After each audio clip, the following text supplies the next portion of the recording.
There you go. Good morning. Welcome to the regular session of April 22nd Commissioners Court. We have a full quorum present. Here you certify the meeting was properly posted. Sir. Please rise for prayer and pledges, please. Okay. Our Father, we humbly bow before you this morning, asking for your presence to be made known in this courtroom, that you may guide these gentlemen in the decisions that they will make for the residents of Walker County. Father, we thank you for their lives and what they mean to us. And Father, we pray for them.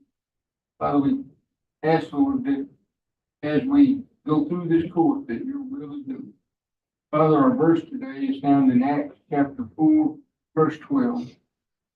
It says, "Neither is there salvation in any other, for there is none other name under heaven given among men whereby we must be saved." Father, we thank you so much for sending your Son, Jesus Christ, that we may have him to look forward to see. Father, that we realize that our salvation is through him.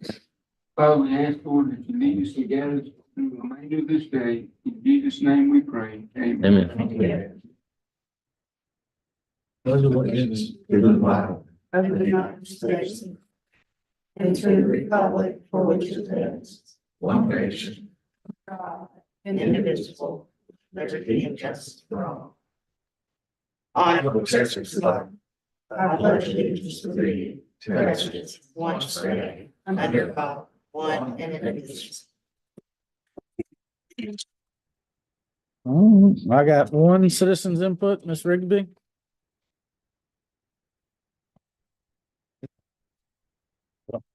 I think agenda items. Big tables. Thank you, Brandon.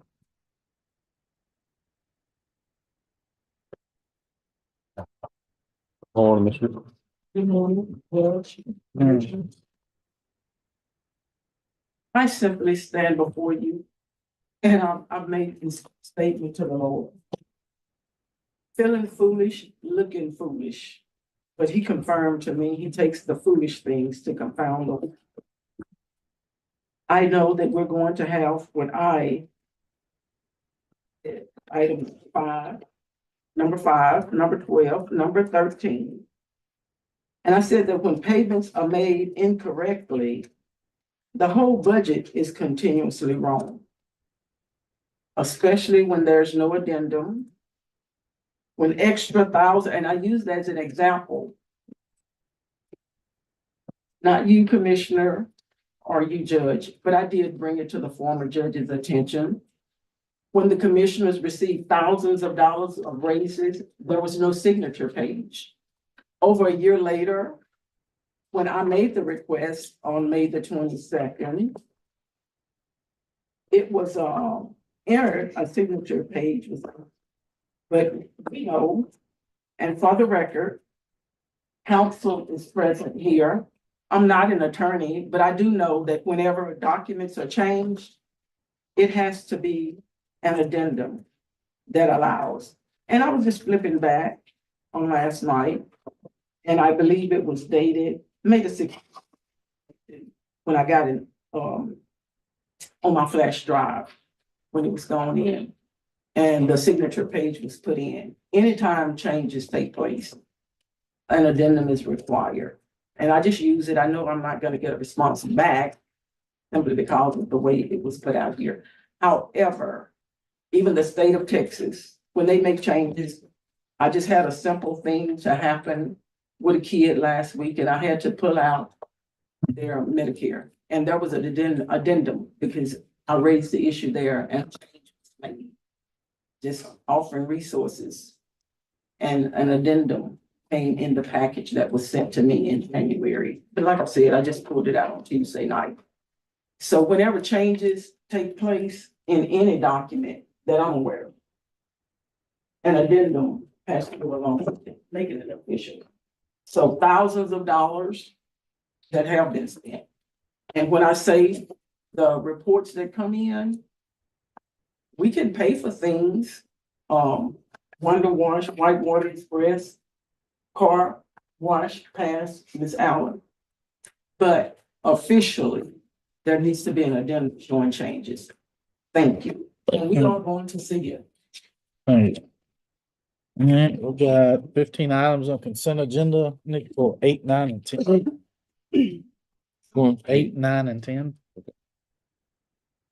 I don't have any questions. I make a motion to approve the consent agenda, removing 8, 9, and 10. I'll second that. Moving second, all in favor, raise your right hand. Motion carries. Number 8, approve proclamation 2024-54, declaring May 2024 as Juror Appreciation Month. Leslie, you coming up? Let me read this. Would you like to? Okay. Proclamation 2024-54 Juror Appreciation Month, whereas the role of juror is an important and unique part of our judicial system, and we are encouraged to respond when summoned to jury duty, participating in one of our core values, the right to trial by the jury of our peers. Walker County Court depends upon residents to serve as jurors to offer fair and impartial decisions within our judicial system. The responsibility of juror service is shared fairly by supporting employees who are called upon to serve as jurors. Walker County recognizes the vital role played by residents who take time away from their families, businesses, and jobs to serve as jurors. We, Walker County Commissioners Court, do hereby proclaim May 2024 as Juror Appreciation Month. And I'd like to put that in the form of a motion. I'll second your motion. Moving second, all in favor, raise your right hand. Motion carries.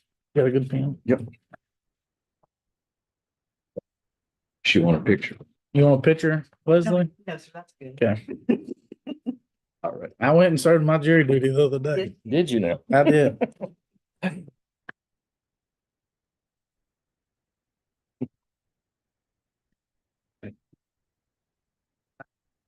Approved proclamation 2024-55 declaring April 28th through May 5th, 2024 as soil and water stewardship. I'll read this proclamation. Soil and water conservation stewardship. Fertile soil and clean water provide us with our daily substance, and effective conservation practices have helped provide us a rich standard of living. And our security depends upon healthy soil and clean water, and stewardship calls for each person to help conserve these precious resources. Therefore, I do hereby proclaim the week of April 28th, May 5th, 2024 as Texas Soil and Water Stewardship. That's in the form of a motion. Second. Moved and seconded, all in favor, raise your hand. Let's get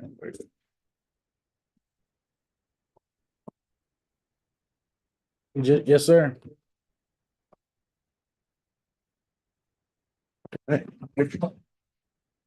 Oh, I said, "Mine." All of us.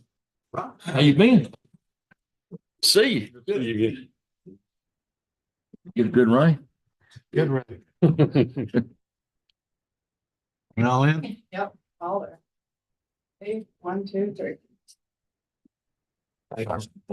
No, that's yours. That's yours. Thank you. It's good to see three resident right there. How you doing? Thank you, Judge.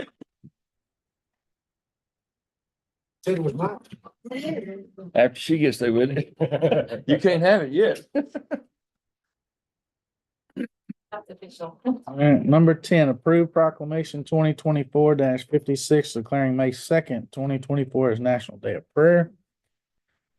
Thursday, May 2nd, 2024 marks the 73rd observance of National Day of Prayer for America. Throughout this history of this nation, in periods of joy and in moments of sorrow, many have turned to prayer for guidance, to give thanks, and to seek solace. And prayer plays a powerful role in the lives of people of all cultures, religion, and backgrounds, and serves as a source of moral and spiritual guidance. And we are united in exercising the freedom we have together in prayer to seek guidance, protection, and purpose for the benefit of every individual. And we join in prayer to affirm our course as a democratic nation with the promise of liberty and justice for all. Now, therefore, Walker County Commissioners Court does hereby proclaim Thursday, May 2nd, 2024 as National Day of Prayer. That's in the form of a motion. Second. Moving and seconded, all in favor, raise your right hand. Carries. Word pen. Oh. Hold up. Behind y'all. Okay. Y'all can spend some time. Thank you, Miss Linda. Sure. Thank you. Pat, you good? I did. I need one, but my barber's out. Yeah. I needed one. I just found a new. His girls. I'm gonna have to find a new one. What you want? Ready? In Where front. we going? Under what? All right. Everybody ready? 1, 2, 3. Okay, take a couple. Thank you. Thank y'all. Both of those take care. And then we'll- Thank you, Mom.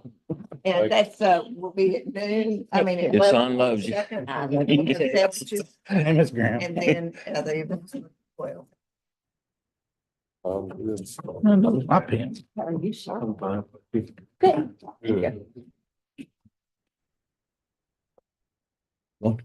That's record. I don't know where it went to. There you go.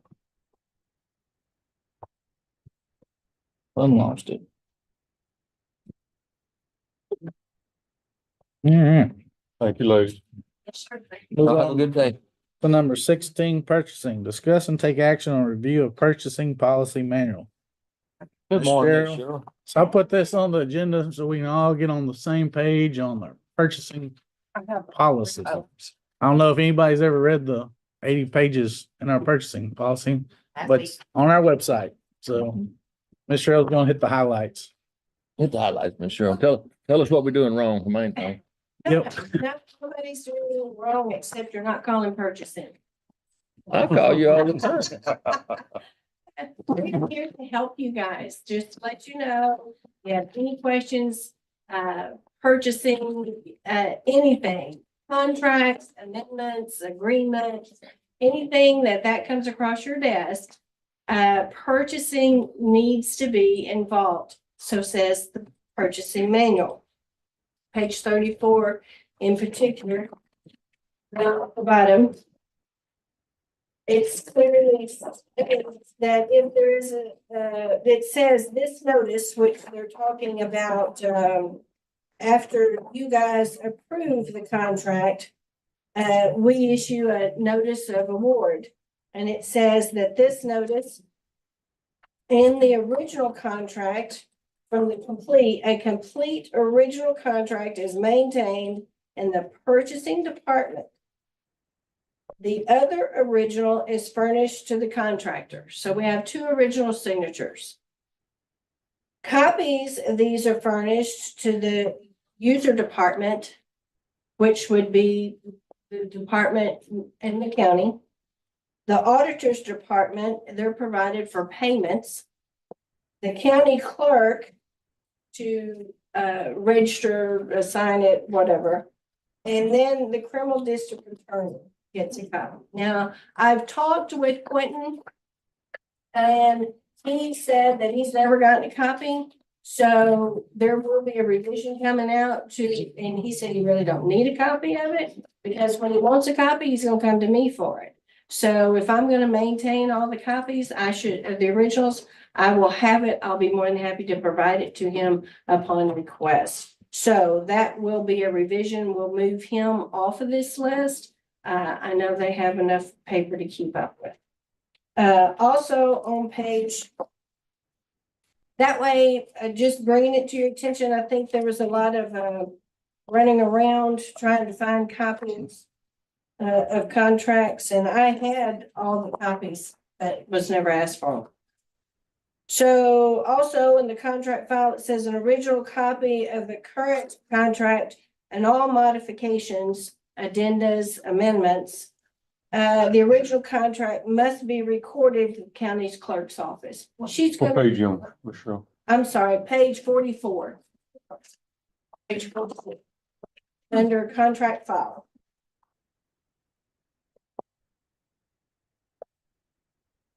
It's the very first bullet. That's all.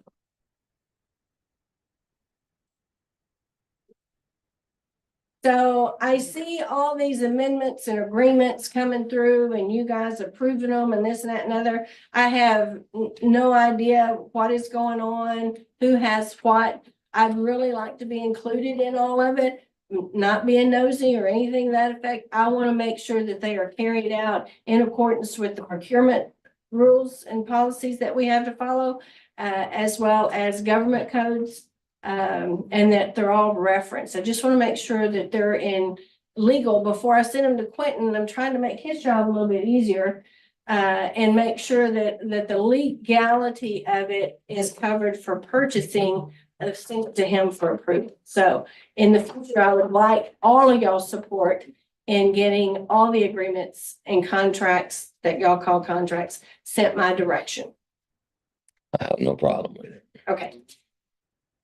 And again, this will be revised and updated. It has a lot of things that has not been updated through the years. And I will get it updated and brought to y'all for approval. And Are you gonna, So we're, are you gonna give us what it was Copy. and a red line yes, copy? I will. I'll give you a strike through copy. Yeah. That's what she was asking for. That's the word, yeah. Yeah. I'll get you a strike through copy to show you what it was and what I want to change it to. There will also be comments. There'll be references as to why I want it changed. So you'll understand the method of my madness, and we'll move forward with that.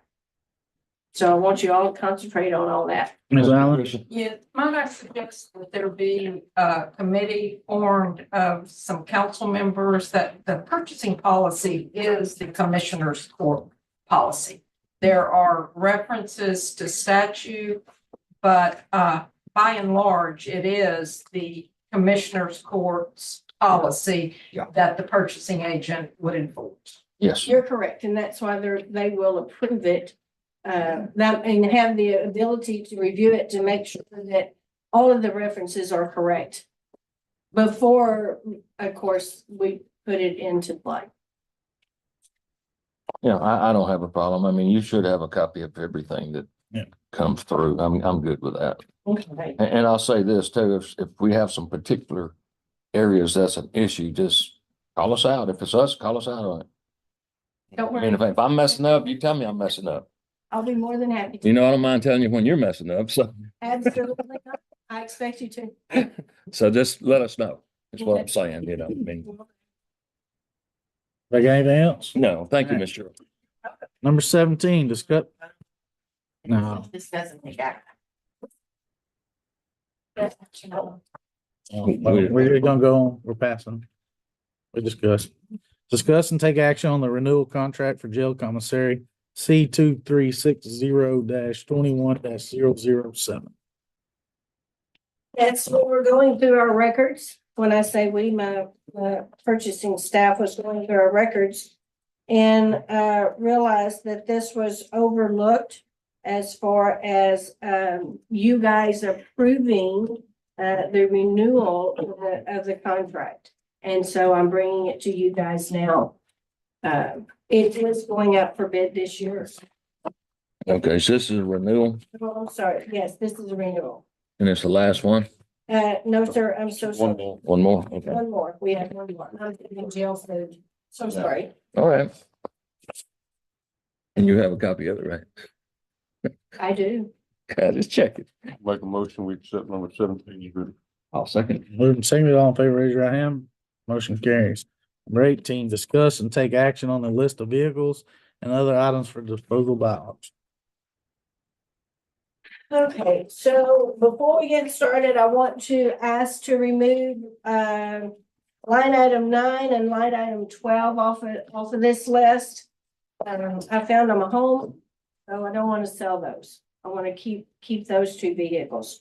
So I've asked that you guys approve this list for auction with the removal of line number 9 and number 12. All right, where are they going, Mr. To my department, to have, for future errands, bids in, coming out, the need for, and for the county to use. It's not just for my department, but countywide. 2 vehicles. Yes, sir. One is the Impala, it's a 2013, it's coming from SPU. We have received approval to move forward with that.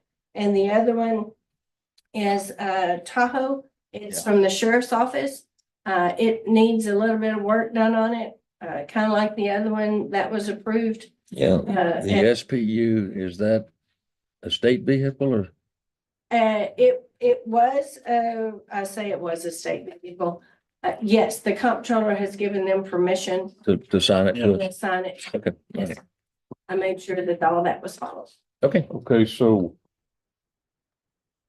you don't have do you have a budget? I do not at this, I mean, I've got money in my budget, but, Not set aside for this deal, either one of them, huh? So what, I mean, we're talking about maintenance and fuel and, yes, sir. Yeah, you'll need to I deal with will- that in I the will upcoming put it budget. into my budget for next year. Yes, sir, definitely.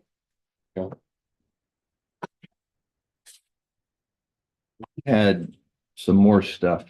3 people and two vehicles, Miss Cheryl. It's for countywide, though. It's not just purchasing. So if like the mail car breaks down, they can grab that. Yeah. IT's car, they don't drive it much because it's It's always. junk. They can grab that. So more like a mini motor pool for the county. Also EMS, they go to different trainings, different conferences. Anybody can use them. Again, I know that the treasurers, everybody goes to conferences. The judges, everybody.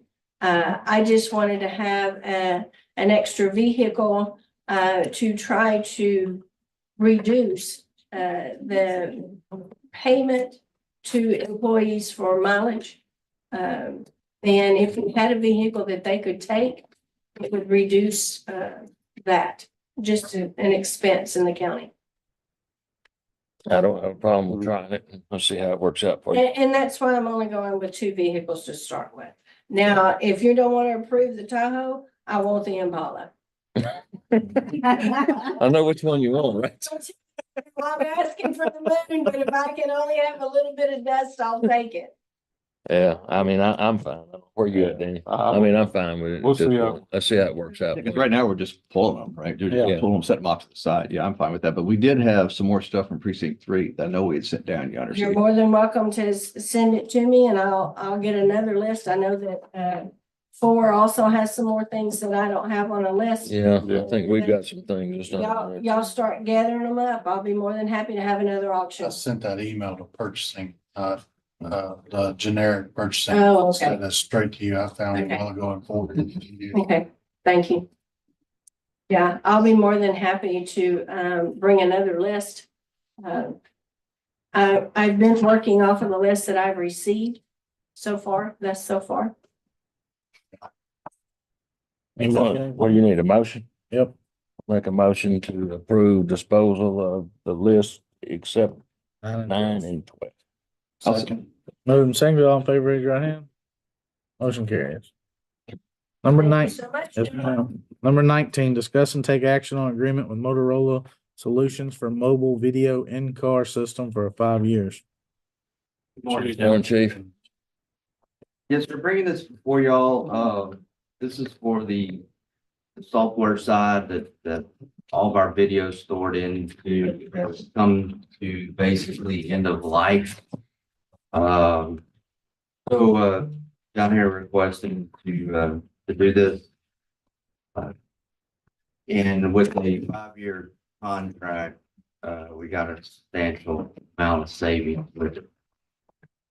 Bringing it before the court. Chief, is this something that we've gone through purchasing with? No, sir, I just got in trouble in the hall out there while ago. Got in trouble. You see, she's already got our attention, so. So it's kind of like buying a horse now and sending it to the trainer. So you can fix it and there it is, but. You know, it's Motorola, most 9 times out of 10, you're going Motorola anyhow. Yes, sir. But I understand. If we stay with this program, we're able to continue to use the hardware that we already currently have. So it's a software backside. This is actually upgrading to a cloud base. Been in talks with IT because there's going to have to be some changes on the IT county side. Been talking with Dan and stuff, but this is going to get us off of a server-based program and pushing it toward the cloud, which is government access through Motorola, CJIS compliance and et cetera. So we're committing to 5 years, but we're just paying as we go year by year. no, sir, it'd be a one payment. Oh, really? Yes, sir. Because we're gonna save like 95,000. 95,663. And you were using your money from where you, Coming out of Senate Bill 22, man. Yeah, so Miss Cheryl, this is gonna work, right? Yes, sir. I'll make it work. Okay, well, sounds good to me, Chief. definitely a plus. Yeah, I know we need it. And it's a good place to. I make the motion to approve agenda item 19. I'll second that. Moving second, all in favor, raise your hand. Should I add to be paid Paid for on by Senate Bill 22 funds? Do I have to say that? Yeah, to be paid for by Senate Bill 22. Thank you. Second still staying. Everybody good? Yes. Number 20, discuss and take action on appointments to HGAC CJAC board. Yes, sir, gentlemen, I'm bringing it for y'all. I'm asking to be replaced. And on the board for, I want to say 11 to 12 years, so, I'm asking to be replaced, and Lieutenant Chris Buck has volunteered. I'm sure he volunteered, all right, Chief. But I think it's time for me to move on, granted the court, so I'm bringing that before the court for y'all's decision. Where's Chris at? He's at the office right now. He knows this is happening. I know he knows. I'll make a motion to appoint Chris Burke to HGAC CJBC board. Second, 2 seconds. Moving seconded, all in favor, raise your hand. Motion carries. 21, discuss cadet deputy cadet program.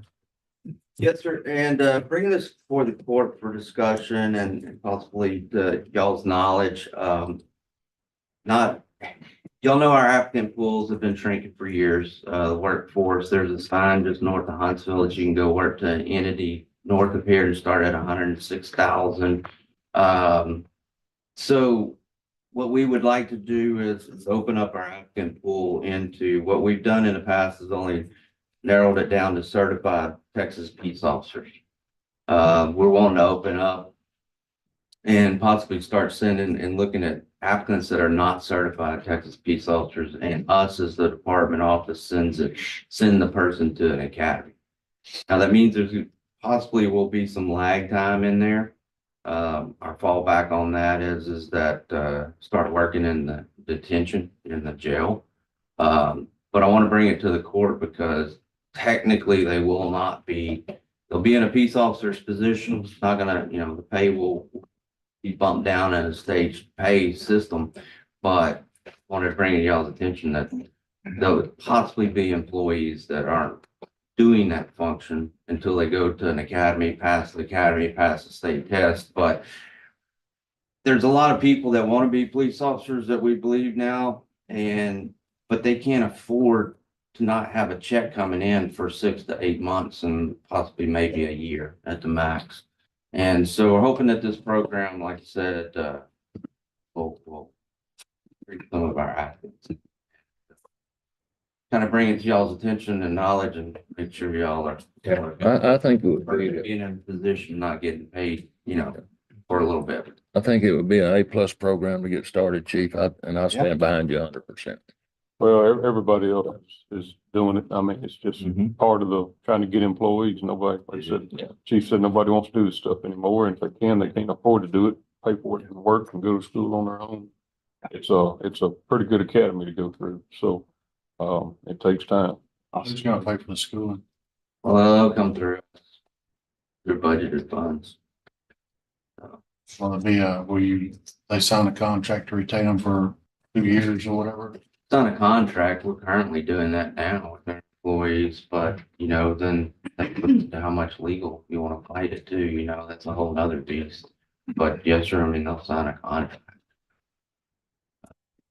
Well, I mean, that's the pool you're gonna have to pull from is not the officers because they can go where they want to go. Well, like I said, I mean, right next to the auction barn, you go to north of here and start at 106,000. So I'd be behind it, Chief. Good to be. Yeah, Can't speak for the rest of them, but you know where I stand. Thank you, gentlemen. thank you. Appreciate y'all. Number 22, discuss and take action on approving an emergency medical task force MOU between Walker County EMS and C-Track TDSHS. Morning. There you go.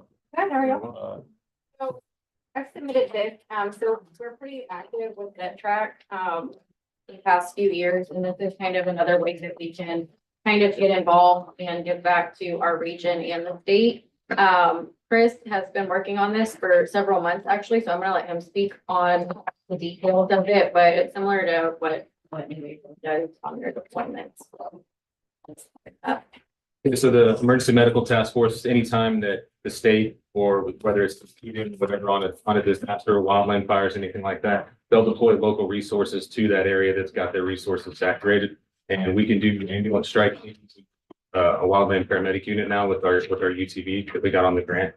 And so they reimburse everything within 25 days, and they do even pay for if a deployed personnel slot has to be filled with overtime employees here, they'll pay for that overtime directly to the county as well. So, and it's just great opportunity to help at least our local region. Deployments last anywhere from 3 days, a max of 2 weeks. Pretty good. We've got about 8 personnel right now. And if we're gonna have 15 total, that'll be signed up and ready, checked off on all their certs and stuff to be active by summertime. So Good. I thought I read in here, most things were 12 hours during the duration and they wouldn't reimburse. So anything over 12 hours, they should reimburse for it. So being involved in this, how do you manage the time? Is it left up to you? Say they call, they need help. Is it Yes, at your so- discretion? Yes, If sir. you send them If or we not? don't, if we're already having like our own staffing issues, or we don't have a crew to send or a unit to send, we can deny the request and they'll just move on to the next person on the list. It talks about the regional deployments are shorter than 12 hours in duration. Is that what we're looking at? Yeah, it's on page 2. The Number executive- 2, executive summary. Most of them are under 12 hours, so we wouldn't get any reimbursement for those. So if it's under 12 hours, that's something that Right. basically like a mutual aid, Right. I think. So this would be extending beyond mutual aid. So those are, if we're leaving assets there for over 12 hours, like on these wildfires and stuff that we had, that was like a 2-week long thing. We had, I just pointing that out. Oh, yeah. Because you led with, they're all getting paid, but yes, there sir. are some that ain't. Yes, sir. Cheryl, did you Depend get on- this contract? I did review it on Friday. I didn't have a problem with it, but what do they not pay for? They, They pay per diem for meals, they pay for the use of the vehicle, and all the equipment on the vehicle as well as the personnel. So, if you go outside your per diem for food, I guess that's what they wouldn't pay for, but other than that, they pay for everything. Well, I know we depend on mutual aid to help us. Yeah. And if we can help other folks, I think we should do it too. yeah, we've had to utilize Yeah. So, this, several times. Because they're the ones that came and set up at Brown Square and all. They help with the mobile. So that was, Tent that's what we borrowed, is that track. Right. at 10. Yes. We had a WPU on the game preserve fire last year with, it was made up of Side Fair Yeah. and Humble Fire, so. I'll make the motion. We approve agenda item 22. and look forward to see it happen. Moving second, all in favor, raise your right hand. thank you. 23, discuss and take action on plan to move forward regarding the approve the interlocal agreement with ESD1. So, we're getting ready to plan like our summer hiring process that we have. And so talking with the ESD, they plan to have some kind of housing for us in the fall. So kind of where we're at is we need to know if you guys want us to hire the personnel for that station first, to get them trained up. Because that'll be 6 people that we're bringing on, so we need to have some lead time to find the people, train the people. It'll take a while to train that many people. Or if we want to do like what we talked about before with getting ambulance to kind of buffer that so that we have a unit to put up and then still have one in reserve. With the lead time with the ambulances, we're starting to have the issue where our older reserves are kind of going in the shop more frequently. So kind of just want to leave it up to you guys, what you guys want us to do, but we need to kind of start getting the ball rolling on an actual game plan moving forward. So Okay. So I guess, Bill, where are they gonna put the housing? It's going to tentatively, and what y'all should have got an email from me with the kind of Lisa's update. But it's on the property that they purchased on Coonville. That's their final spot. They're talking, from me listening at their meetings, I don't know much more than that, they're talking about putting a temporary facility kind of over to one side while they stand the place up. 'Cause they want to get somebody on the ground quickly out there while they design and build the rest of their facility out there. So I did ask Lisa to kind of give us a better date, because I really don't have a date, from her yet. Because what you're saying is exactly right. You're probably gonna need 4, 5, 6 months, I'm assuming, to put 6 people up to speed to get them there. So Well, how long does it take for them to get that land and a clear deed to it? Bill? You have any idea? they're, as of a week ago tomorrow, they didn't have the title for the deed for it yet. But they should have that very soon. And they're putting a lot of things in motion. Just as soon as that deed gets to them. They still got survey and everything. Yeah, and they're sitting on go with that. In fact, Mr. Lucher Steve is kind of heading that piece of it up. They're working with the water department out there to get a water line under 19 all the way across. They're gonna have a fire station, a fire hydrant on their side of the road. They're remodeling fire station number 1 in Riverside for their duty crew. So they're moving quickly to have it done. Lisa Olson, the president, is really pushing them along pretty hard. So I think it's realistic that they could have somebody in the fall. Very, very realistic to have somebody in the fall. And if we have 4, 5, or 6 people here for 2 or 3 months that overlaps before they start, I don't think that's a terrible thing. I mean, in the meantime, like if we already have the salary set aside for it, we could put up a peak truck if we needed something for those people to do, to kind of cover our peak times, or send them out there to post on the days that it's staffed. I mean, Yeah, it's true. They just we park could on. find something for the people to do. Yeah, That won't be a problem. so And we set aside some money for employees. I believe we set aside all the salary for those things. Yeah, My Somewhere around there. Of course, we set aside one-time money, right? Yeah. Patricia? yeah, have. One-time money. Like 6 Yes, months worth. it was set up as a contingency fund for that purpose. Yeah. If and when court approved. Okay, but I mean, we do have what, 500,000? A little more than that, Yeah. 580-ish. Okay. Yeah, that sounds about right. So is I think my recommendation is for them to start getting people on board, because they do struggle to hire, and in the next 6 months, you will lose 2 or 3. We have, all of the paramedic schools are starting, they do their graduations in May, so Okay. that would be, I mean, if we're gonna Fine. hire, this would be a good time to start recruiting for those positions. All right. Well, don't we have a spare truck now? We have a couple of reserve trucks, So technically, we could run 6 if you get somebody hired in June. yes. Without a we could. place there. So if we get them hired in June, they probably won't have the experience we're not gonna put brand new Yeah. people out there. But it will take one of our reserves out of rotation, so then we would be down to 1 and then, utilizing the Waverly's reserve truck. So that's the only issue with that, is that if we take one of those reserves and put it in service, then we're down. Yeah. Backup trucks in case something happens, and y'all are aware if one truck breaks, then the next one's gonna break too, right at the same time. How many do we have on order? 3. 3. Well, at least you'd have the people. That's the Yeah, hard part. it takes time to get them, so. So mine was this, would take action. So my motion is going to be to authorize them to go ahead and start the hiring process for the paramedic crew. And Yeah, I would second that. It's gonna take some time to get them on board anyway, so. then, Move, okay, go ahead, I'm sorry. move and second, all in favor, raise your hand. And then part 2, have y'all, tell me what you've done as far as looking at the used ambulance market. Have you done it all? So, yes, so we have kind of like a running spreadsheet, but without like putting a deposit down, like nobody's gonna hold a used truck for us. So we've been watching and looking and watching and looking and kind of rotating that list out. So if that's something y'all want us to bring back, a handful of trucks for you guys to review, go that way, like we're happy to do that as well. I think I would like to see it. Yeah, I'd like to see that. And how far out are we on the new ones? You have any idea? One will be December and two next August, I believe. Wow. Man, That long. it's unbelievable. So if you would, get with Cheryl. Yeah, I already talked to her last week. There you about go. it. Deal with that and just make it an agenda item next court for us to talk about that too. Sorry. Yes, ma'am. We do need at that next meeting to do a formal budget amendment, salary allocation. So Rachel and I'll work Okay. together to get that set up to bring back that.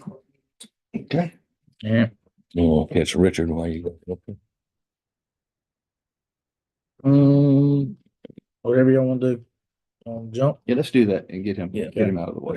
I don't know how long he can hang with us, We're gonna jump to the workshop. Workshop. We have, two of our reps from Emergent on, I'm not sure if they're in a Okay. meeting anymore. Do you have a name? Kathy and Brent, or But these are county You people. see Richard Dawn on yet? Sir. He should come on at 9:45. He's not in. Okay, we're gonna keep on going till when he gets here, let us know, Ally. Okay. All right, Mr. Davis, presentation concerning Walker County Office of Emergency Management mobile app, number 24. Good morning. Morning, Butch. Chair.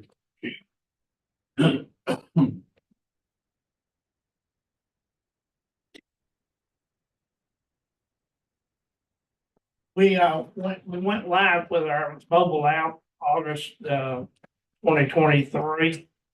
And this can be downloaded either on Androids or on iPhones.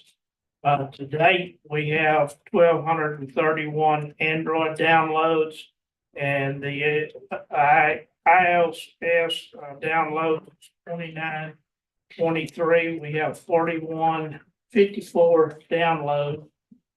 We're distributing this QR code around. We've got it on our Facebook page. If you go there, it's automatically where you can download that to either one of the iPhones or Androids. And we've had a lot of help from different commissioners. I know Commissioner Doggett's pushed it out a lot for us. And so we're proud of it.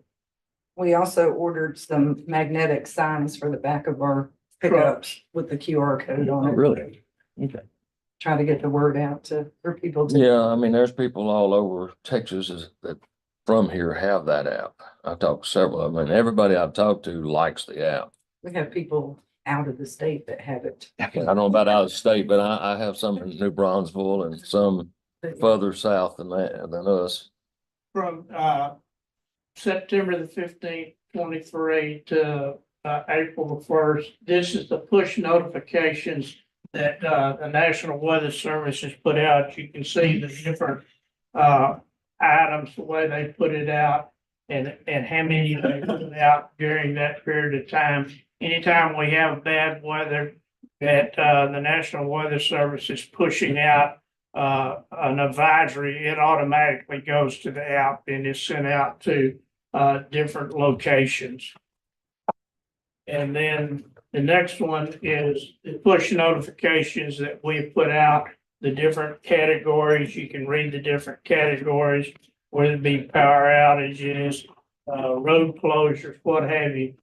This is what we put out from the office. So anytime y'all close a county road or the state closes a road and we get the information, we put out a push notification so the citizens are aware that we have a road closed or is deeper involved in that. So that's a pretty good item. A lot of people like that. And there's a lot of other key factors on the deal. If you look at the river gauges, we have it broke down. We have the river gauge at Trinity on there. We also have the closest gauge to us on Beat Ice Creek for right now in Madison County. So you can look at either gauge and see what the river's doing. Like right now, the river's kind of on a decrease. We're still in action stage, but it helps the people, especially along the Trinity River and along Beat Ice Creek on 2989, know what is coming and so they can be prepared. This is, I look at it, a bunch. Everybody looks at it just to see where we're going with this deal. I just call you Butch. I don't look at anything. I just call you direct. You know, it don't work on a flip phone too well. honestly. And this is, weekly sessions counts. You can see during the week how many times the app is viewed.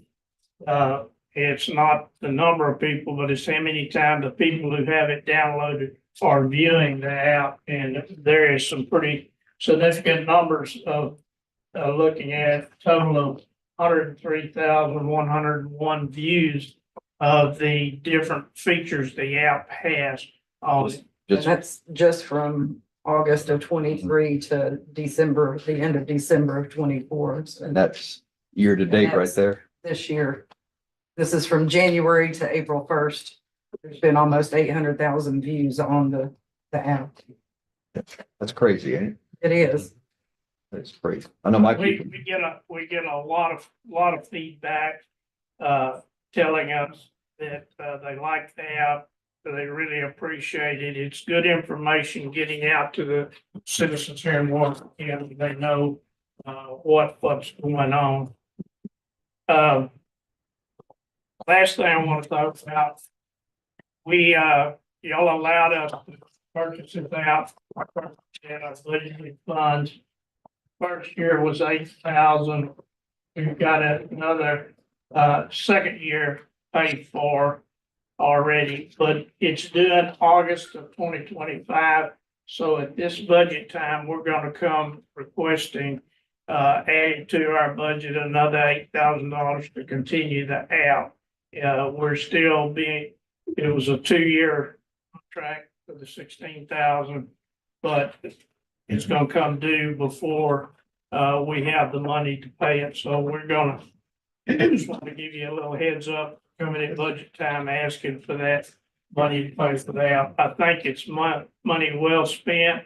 The citizens of Walker County really like it and rely on it for information. absolutely. And if y'all have any questions, I'll try my best to answer them. I have the brain that sits there and works the app all the time for us.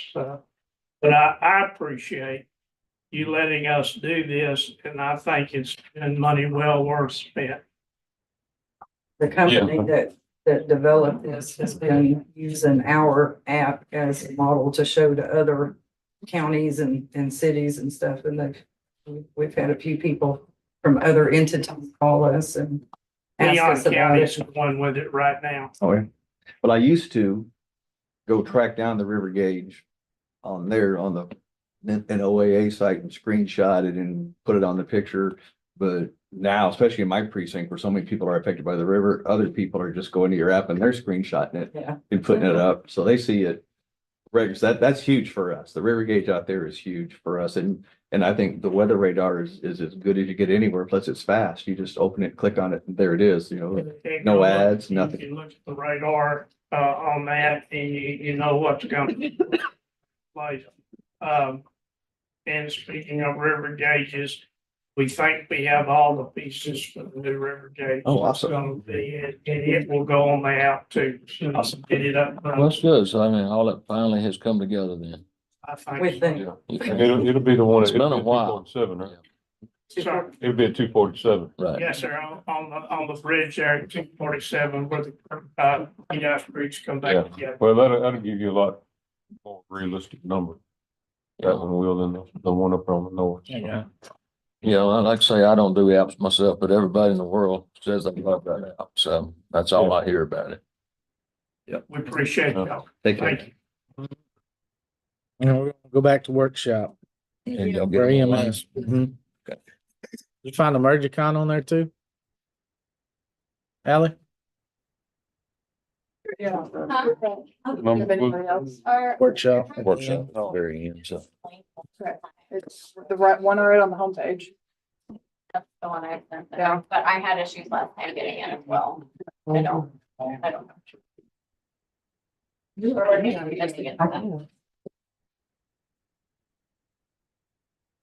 I can call her on if you need to.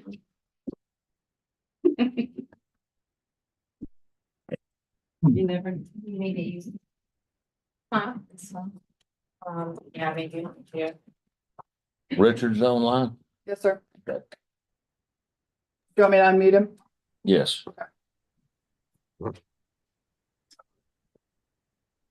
We didn't have anyone from EmergeCom?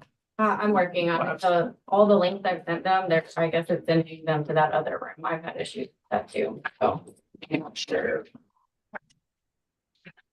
Maybe we can call her on the phone. That'd be. Richard, can you hear us? Yes, sir. I can hear you. I'm not sure if Well, you, we're in the need commissioner's video. court setting with our EMS director and our assistant chief here. We'll get started here in just a minute. thank you.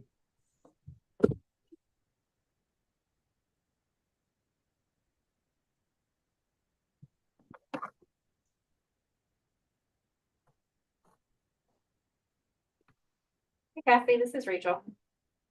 Hey, how are you? Good. We have you on speakerphone and commissioner's court. Judge. Okay, works great. Yeah, that's okay. If I may, you can't. Can't do a phone? Can't do phone. Okay. It has to be audio and video. If you send the person the phone number for this Zoom, they should be able to. Okay. I've sent the link. Send them the phone number, but you can't do that. Yeah. That's because we have the video. YouTube.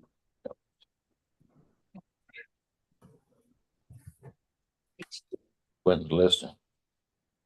He's been awful quiet today.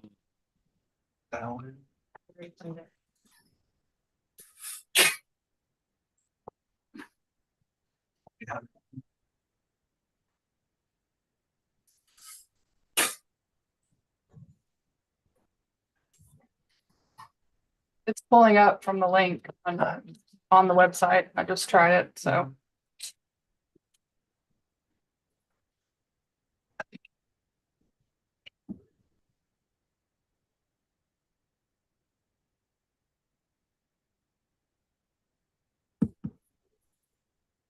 You put him up on the screen where we can see him message?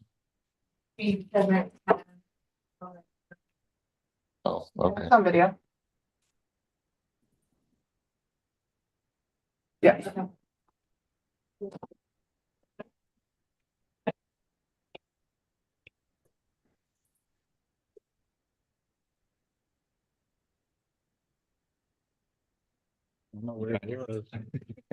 All right.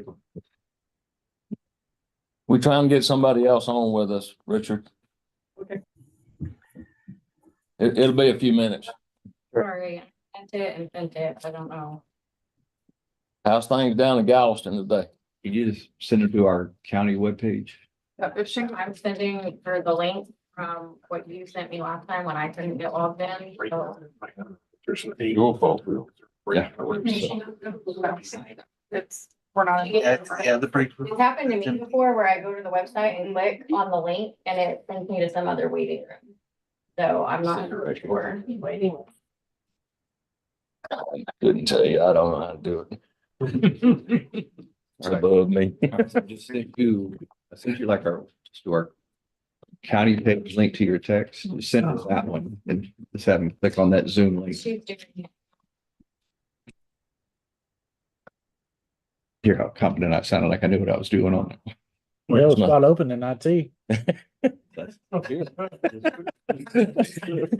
How about it, Bill? There's a lot of stress in that department. I don't know.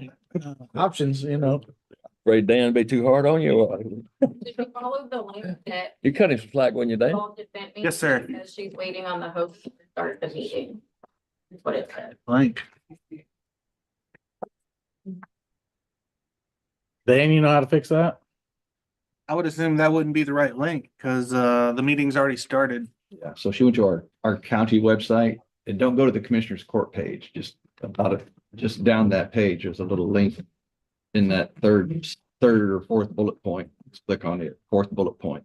You may have to give them instructions. Ask them, we got Richard online. Yeah.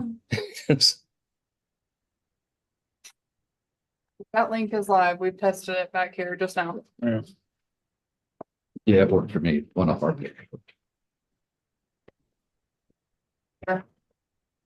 It's first here. Okay. This is where technology gets you, D-Ray. Shuts you down. You don't have his hearing aid, no. D-Ray. I know you couldn't. Didn't want you to.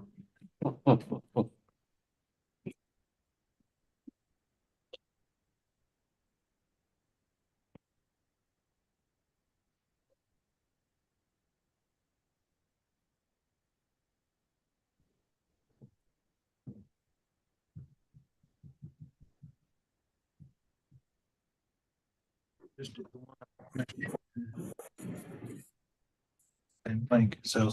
I think EmergeCom would be high-tech folks. They should do this.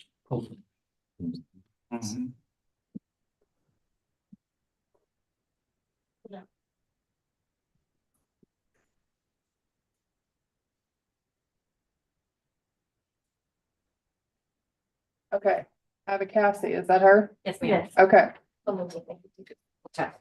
Thank you. Did we make it? yeah. I think I'm here. There we go. Okay, Yeah. we got everybody there. That's all you need, Russell? Yeah. Okay. Well, Richard, you there? Yes, sir. Can you hear Yes.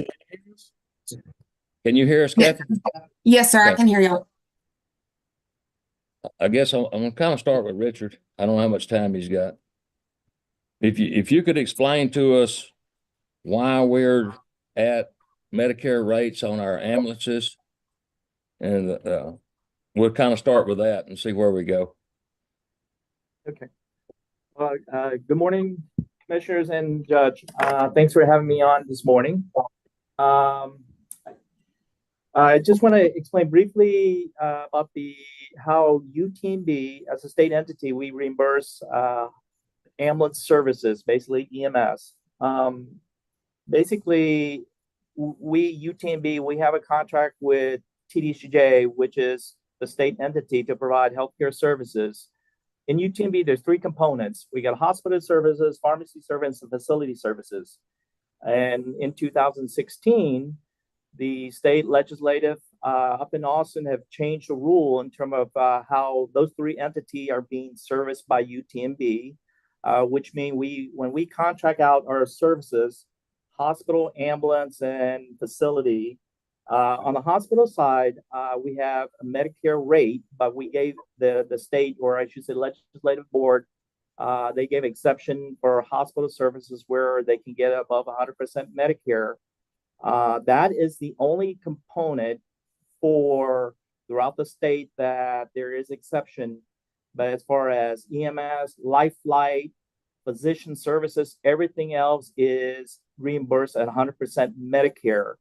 There is a policy, which is a rider 42 that exists out there that the state have put into, I guess, law since 2016 that states that anybody that serves TDCJ inmate population will be reimbursed under Medicare, which is, again, for the EMS services. I've asked my folks to pull some data for me in terms of what is the volume in Walker County being serviced. Just to let you know, Walker County is very unique because in the old days, it's considered a high volume meaning not just hospital services, but EMS transport, life flight, and everything else.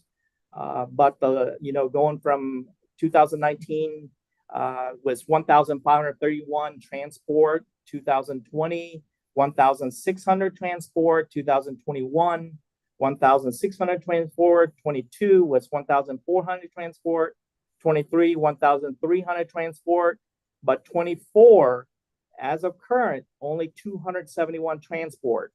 And the reason for that is that we have implemented an ER physician group, which means UTMB have hired 4 or 5 ER physicians, put them at a Estelle prison unit where all the emergent go straight across over to the Estelle unit. So all the facility within the TJ in the Huntsville area has gone over. So as far as picking up phone call 911, it doesn't go out as much as it used to be.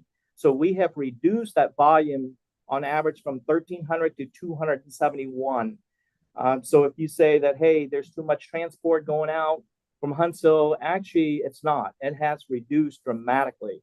So with that being said, I guess if you don't like, transporting inmates coming out 911, then you receive that, because like I said, we saw a big reduction on our end as far as our claims, what we paid out to Walker County based on having that ER physician group in place. Medicare on our end, or Medicare exists out there. Medicare, basically, it's elderly, anybody 65 and above. This exists not just any county, but in the US, every state. Once you hit the Medicare age, if you transport, let's just say if somebody called 911, an ambulance, the county dispatch or city dispatch designated, if they're going to pick an individual to do transport, they're going to be reimbursed under Medicare rate. So in that sense, the state LBB, TDCJ, they implement that policy, like I say, going back in 2016, to make sure that all the, as far as inmate transport by EMS is reimbursed under Medicare. I like to say there's a profit margin in Medicare rate, because like I said, it exists out there. So you're not losing money. But again, UTMB, we don't control what goes out at the prison unit in term 911. When they call, let's just say any prison unit throughout the state, if they pick up the phone, our nurse manager or anybody at the facility call 911, the county dispatch 911 is obligated to go there and pick up an inmate and transport that inmate. So that's it's been like that for ages. So I don't, I think, like I said, 911 transport exists, and that goes for everywhere, every county, every city, every state. You have, you pick 911, whoever is the county dispatch, designated dispatch, they're gonna pick up that individual, with an inmate or non-inmate or anybody. That's how it is. So I tell you, I'll open for questions. Unless if you need me to clarify anything else, just let me know. Hey, if we was to Richard ask for a contract, it would be at Medicare rates. Is that correct or not? Sir, because it's in law right now by the legislative board on the state that any requests, it's going to be, whether you have a contract or not contract, it's still going to be Medicare. So if you'd like to have a contract, UTB, I'll wrap up a contract for you, and it's a Medicare rate, because we bid out ambulance services throughout the entire state. Every 5 years, we did, so 2017, we did 2022. So in 22, we're running a current EMS agreement with every EMS, not just county, not just county EMS, but just a normal call, a non-emergent. It's a Medicare rate. So regardless whether it's 911 or a regular transport, it's a Medicare reimbursement, because that's a state law.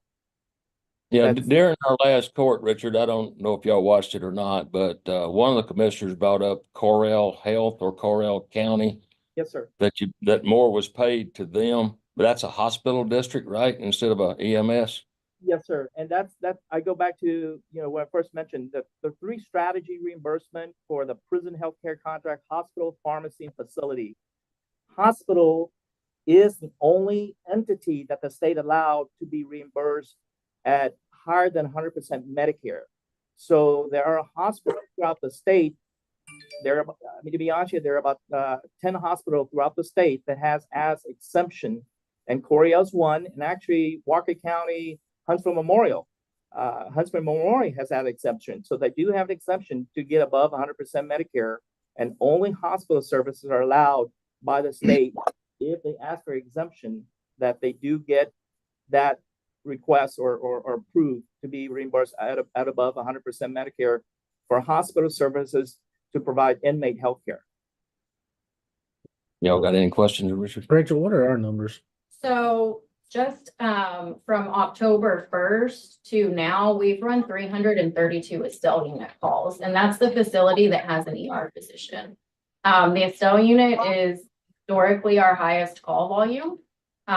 They do have transfer ambulance services there that will take these patients to UTMB, long distance transport, another facility.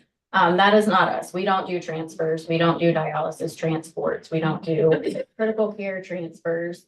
We are strictly 911. So basically, since they've had this ER doctor component at the Estelle unit, our call volume has only dropped about 100 calls per year from what it historically was. We historically do between 1,400 and 1,800 calls a year at all of the TDC units here in Walker County, and dispatch has us projected to do 1,416 calls just for 2024. So our call volume has not dropped. We've done 354 calls just since January 1st. Have they been billed for those? Yeah, It goes through Emergicon billing, just like any other patient billing. So yes, I would assume. and that would account for probably, because I've got a list of what's been paid already from them. Mhm. So if they hadn't been billed, then he don't have the numbers. Right. And I can't speak to that side. I don't do billing. I don't like that's Cassie question. But I mean, with this call volume, what we can do, because the majority of the calls that come out of these units are BLS calls for us, we can dictate what our response is. They can call 911 just like anybody else, and we can triage those calls, which we do have to regularly do, because they are a burden on our system. If we have free world calls holding, or we have more urgent calls holding, we will run those first before we run any call that has a higher level of care, which would be a nurse on staff or a physician. So we can dictate the mode of transport and whether or not we actually transport that patient with provider initiated refusals and things like that. Something we're working on with Dr. Tovar to kind of mitigate these issues, since we are not, they're kind of a burden and we're not getting paid what everybody else pays, obviously. They only pay Medicare. But our call volume has not. I mean. Well, when you it is pick not up an significant. indigent on the street, do we get Medicare rates for them or not? I'm sorry. If you pick up an indigent on the street, or I mean, they, they'll get billed. but their Medicare is all they have to pay, right? I believe so. So really today, we're just talking about rates. Yeah. Today, call volume is another Yeah. discussion. So listening to Richard, I don't know his last name, he called by. Richard Don. Listening to him, I don't know there's any reason if the state is, and now I remember why I was part of the conversation. Remember, Yes. when I first came on court in 2017, that's when I heard, hey, TDCJ, UTB is changing. That's why I thought it was weird that I didn't know anything about the stuff before, but I remembered something, because everything happened before I got here until that. So I remember when the notification came now, and now that he said it, we're looking at Yeah. the financial impact on us, because it was significant. We took a pretty good hit financially on it. So if there's no reason to have a contract, we can bill them, Emergicon can bill them. We have an agenda item coming up and they'll pay Medicare rates, and I think we just go forward. Yeah, because there were the old contract from 2009. There's parts of that Right. contract that weren't even being followed by them. So I Right. don't see the need of having. Yeah, I think we just bill them and then they pay the Medicare rates or whatever they pay, and then Emergicon can write off the difference or whatever. So as long as that's statewide, Can only Right. write off per the county's write-off policy, and Medicaid payments, Medicare payments, by statute, by whatever. Emergicon Walker County is required to write off what they don't pay. Okay. And that's in our policy. Can I you think tell? I think the understanding is that, based on what's said today and past, what we will be paid is Medicare rate. Yeah. And then our policy, they would be billed at full rate. They would pay our write-off policy for Just dictate that for the remainder gets written off. Leslie, can you tell us the difference between a run to TDC and a run to a regular house? So we know what we're comparing when we say, well, when we pick up somebody for Medicare rate, there is a difference. So when we pick up a patient, regardless of free world or whatever, we don't ask for their insurance. We don't ask for them to pay us. We don't ask for their credit card. We don't ask for any of that. They get billed after the patient care report is closed out by us. Once our crews finish that report, sign it, send it to Emergicon, then Emergicon bills them. As far as the process of how a call comes in and Like time difference. run it. So the units here in town are significantly better than the Estelle unit. They're pretty spot on, like we get in and out, generally no problems. They generally always have medical on scene unless it's after hours. They don't necessarily have medical. So generally the units here in town call for more urgent patients than the Estelle unit does. The Estelle unit, when we go there, it is at least a 20-minute trip just to get out to the Estelle unit. If we were to leave from here, it's right at 18 miles just to get out there. We go through the Sally Port, get checked. We go to either the main building, the infirmary, high security, or their low security facility. Going there, generally we have to wait for somebody to check restraints. We have to wait for the travel card. They're significantly short-staffed at the Estelle unit. I communicate with their warden frequently, but generally we're held up in the Estelle unit for anywhere between 30 minutes and an hour trying to get a patient out because we have to wait on them. So we're trying to mitigate those issues where I told my crews don't touch that patient until they're ready to go, because if we get another call that's urgent, we've told our crews to leave because they're not ready to send their patient with us. And they have nursing and a physician on staff, so they can take care of those patients. A lot of the patients we see coming out of the Estelle unit are non-critical patients. One of the more common one is we got their labs back from a few weeks ago and their iron is low, so they need to go to the hospital. That is not an emergency at all. That is not something we should be going on. But we see that frequently from the Estelle unit, despite them having a doctor there. The Estelle unit is the biggest challenge for us. The other units were in and out pretty quick, no problems. The Estelle unit is always been an issue because they have the RMF. So we deal with their nursing, their physicians, their providers. Unless you've kind of like gone out there, like it's hard to convey kind of the difficulties we have with going to that unit. Yeah, you got Emergicon on there. Do we have anything we need to hear from them or not? I mean, if Cassie has anything to add, I mean, I didn't know if you guys would have any questions for her, so I had her on. I really don't. I mean, Yeah, they've been great to deal with, so. I'm good. well, Richard, you still there? I don't guess I have any more questions of you. It looks like it's pretty plain spoken. It's 2016, the law changed. And it's gonna be Medicare rates. Is that correct? Yes, sir. Figured it was. And Richard, that is statewide, right? Yes, sir. For everybody that doesn't run an ambulance out of a hospital. All right. I appreciate you online with us. Thanks, Richard, for the information. Thank you. All right. All right, I'll go back to number 25. District Clerk, discuss and take action to purchase request for pre-wrap, prepackaged snack items in the amount of $150 for juror appreciation. That's my motion. Second. All in favor, raise your hand. Hey, Brandy, you want to vote? Yep. All in favor, it's approved. Thank you, Commissioner. Thank you. that's passed up, wasn't it, Les? Yes, sir.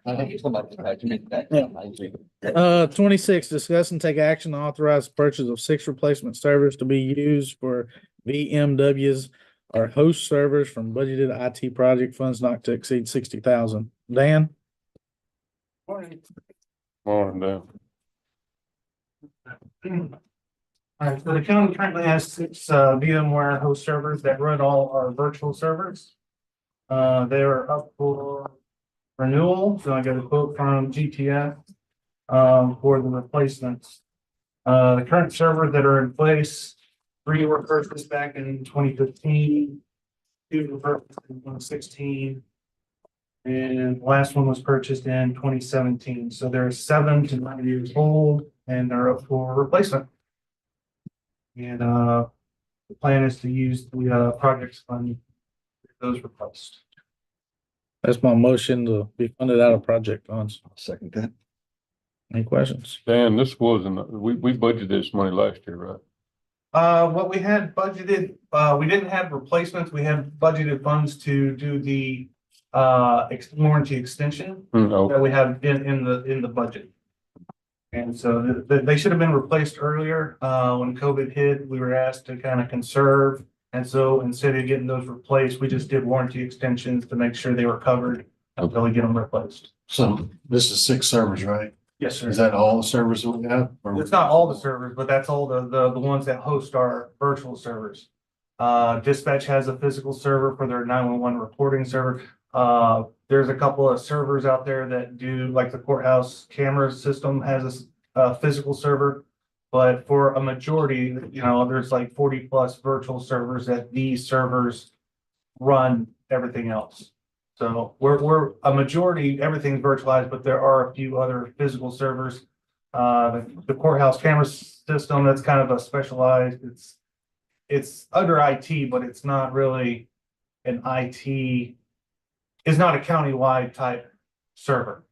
It's a specialized server for to hold the video recording, stuff like that. Was DIR vendor requested on that quote? GTS is a DIR vendor. If it is not specified, and I'll get you that quote, apologies for that. Reference on that quote, the DIR contract of which will be procured through. Okay, yes, I will get an updated. Money quote. are you talking?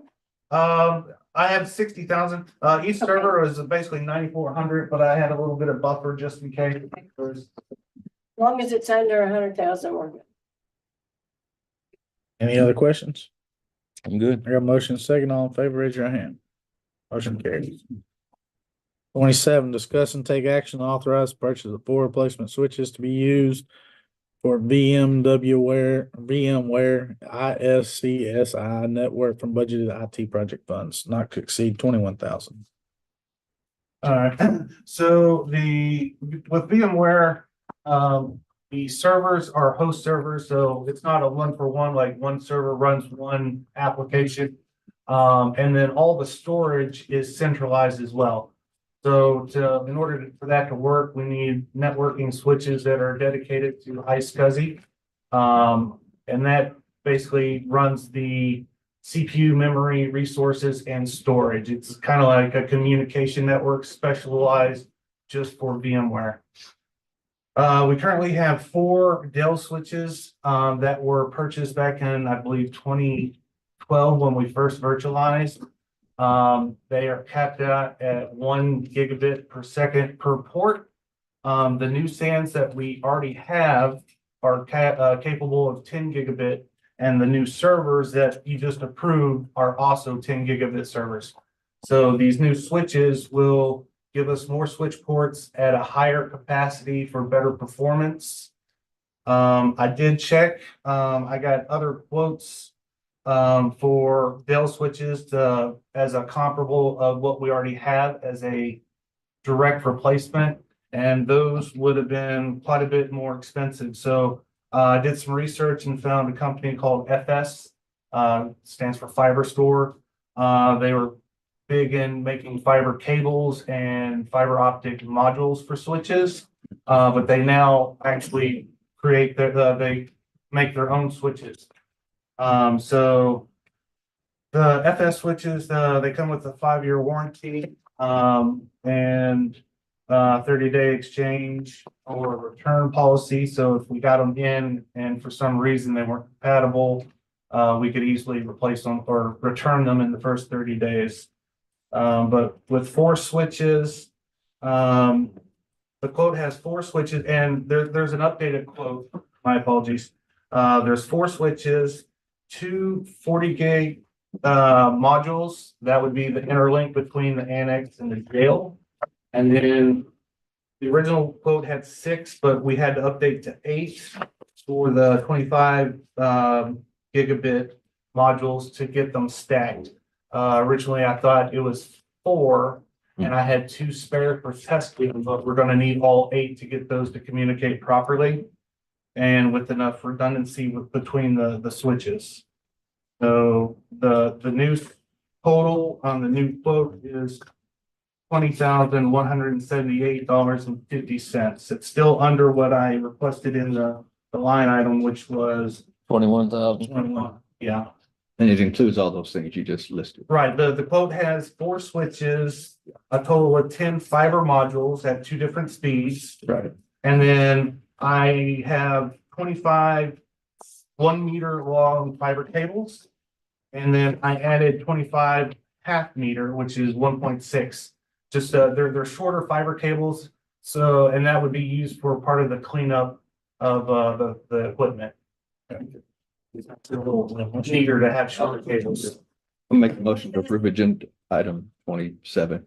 Is FS also a DIR vendor? They're not a DIR vendor, but I did check. We had a communications on that. I think they have some type of buy board program. I'll double check the exact, but. And reference that also on that. Okay. Did you second I that? did. Second. Moving second, all in favor, raise your right hand. Thank you, Motion Dan. carries. 28, discuss and take action to update the IT committee members. Yes, sir. So I brought this just to get y'all's approval or guidance on members. Quite a few of current members are no longer with the county, so I submitted and recommended or suggested list for y'all to look over and approve or make changes as y'all see fit. Looks good to me. Anybody That's got- your motion. Yep. I'll second it. Moving second, all in favor, raise your right hand. My name wasn't on there. Motion carries. Thank you. Thank you, Dan. Thank you, Dan. 29, discuss and approve pilot program for update of up to 25 license for Microsoft Office up desktop to the government cloud version to be paid from budgeted funds for financial operation licenses. Alan? Just a tiny bit of history. Several years ago, I can't remember, 21, 22, court authorized an IT assessment for Walker County.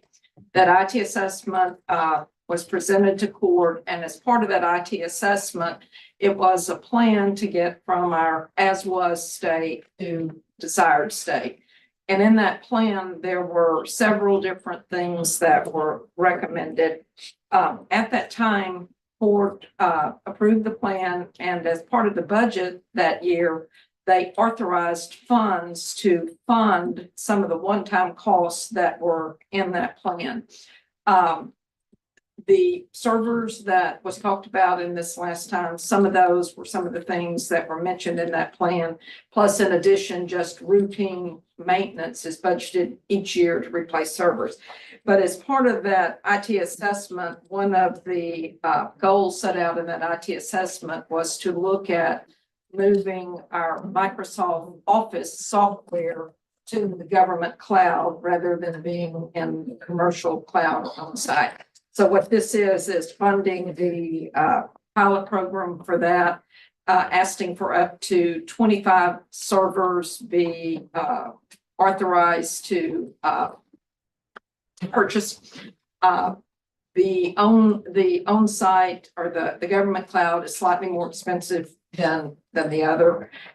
These were recommended come out of funds that we have budgeted in our ongoing budget, and as part of the budget process, as Dan makes recommendations to move more and more to the cloud, then we'll need to address that in the ongoing budget. How much is the license? The license is Or how much is it for you asking for? approximately $35 per month per machine.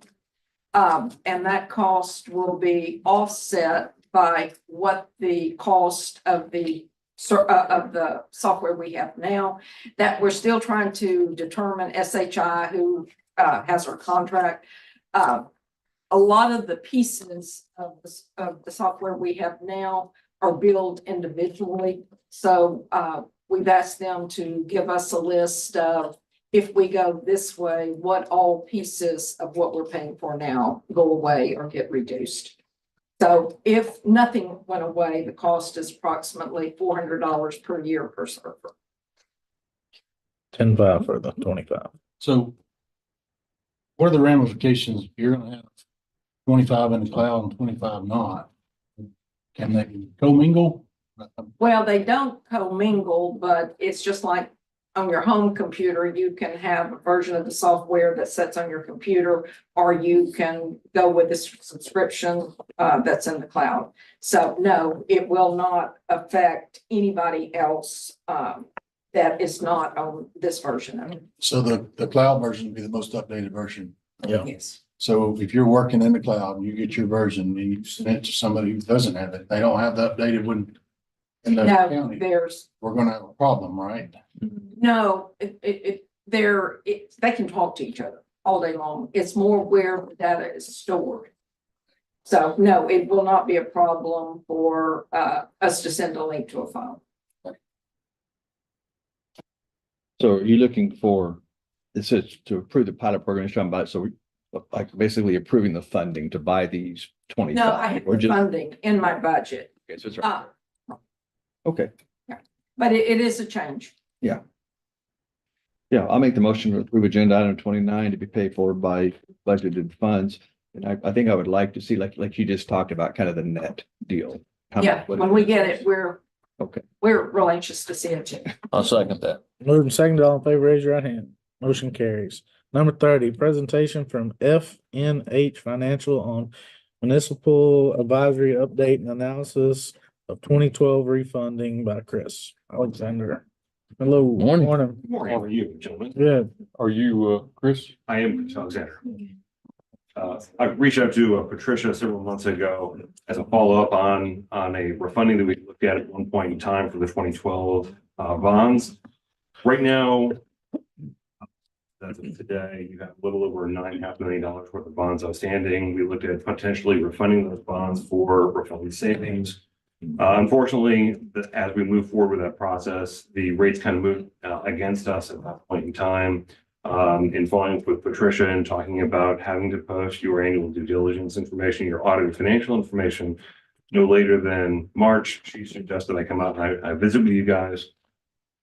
We included a copy of our presentation. Page 2 is essentially a breakdown of what we do for our clients, for the county, obviously in the past. Want to continue. This is the 2020-12 funding update. If you look at the line on the top right-hand corner there, that is the rates as of last week. If you look at the rates that are obviously blue there, that is when we were last year giving a presentation. It was not myself, it was a colleague of mine who worked with the firm at that point in time. We went through and we looked at the potential for the refunding. Obviously, with right now, if there were zero rate change, if we were to do the refunding as of last week, there would be approximately $70,000 worth of savings. I would not suggest anybody move forward with a transaction that only $70,000 in savings for what it's worth.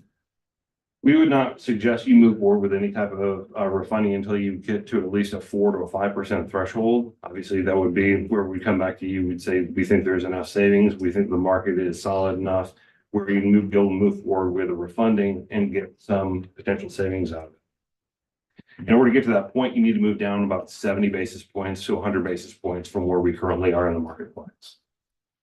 Some of the things that are going on in the marketplace right now, we've been talking about federal rate cuts. We're not expecting to see more than one for the remaining balance of the year. There may potentially be 2. However, the likelihood of the information that we've seen from the economics over the course of the last 2 weeks do not suggest 2 will likely bear it. Talk a little bit more about the market themes in the market right now. Obviously, we've got a very contentious upcoming election that's going to be going on. Unknown who's going to be in House, Senate, and presidential control after that point in time. And then furthermore, obviously, we're finding ourselves getting more and more drawn into some international conflicts in the Middle East, which is obviously having a pretty big impact on oil right now. You look there on the top right-hand corner, CPI has come in higher. PPI came in essentially where it was, and then jobless claims came in about on par. Expectations, however, for inflation continue to rise. They're not going down anytime soon. They're not getting down to that 2% threshold that the Fed has come out and said that's where we expect to see things before we start dropping rates. The last number came out at 3.4%. So expectation is we will not see any type of rate cut likely before September of this year. The Fed is unlikely to make any changes immediately following the election. So you'd likely see something in September. In December, if you see a second one, there's not enough information leading up to September. You may only see one rate change in December. This is just information on where the market rates are. And moreover than that, I just want to come down, introduce myself, talk to you a little bit about the refunding, talk to you about the fact that there are two options. You can do a public refunding or you can do a private refunding. We have not looked into a private refunding, in other words, placing those bonds out with a bank. If that's something that you would like us to continue to look at and try to find new options for the county for refunding savings, we can certainly do that for you. But we will continue to look at the rates in the marketplace and find out and let you know when there's enough savings to move forward. But we're not going anywhere for a while, it looks like, on our side. Well, I was meeting with a client on Thursday of last week and they want to know how rates have changed since November 1 when they were in the marketplace. Rates are down by 25 to 40 basis points. We looked at your transaction for refunding the week before Halloween last year, and it was negative. In other words, there was no savings to even consider, and we were at 0.7% rate. So have come down a little bit, but just to give you an idea, the rates are up by 150 to 200 basis points throughout the yield curve. And really, if you go back, I think it's page 2, if you can go back to that, or maybe it's page 3, you'll see the rate curve there. And the problem is that you've got an inverted rate curve. And you have a very short transaction. Your deal only goes out to 2032. As a result, a normalized rate curve rewards people for the longer investment as opposed to rewarding people for a very short-term investment right now. So I think that until we start seeing an inflection point in the market, it's probably going to be pretty rough to kind of get around. We just crossed over the longest period in time where the 210 treasury was inverted. The previous, and I think all you gentlemen will remember this, but the previous longest duration of inversion of the 210 yield curve was late 1970, early 1980s. Bad times.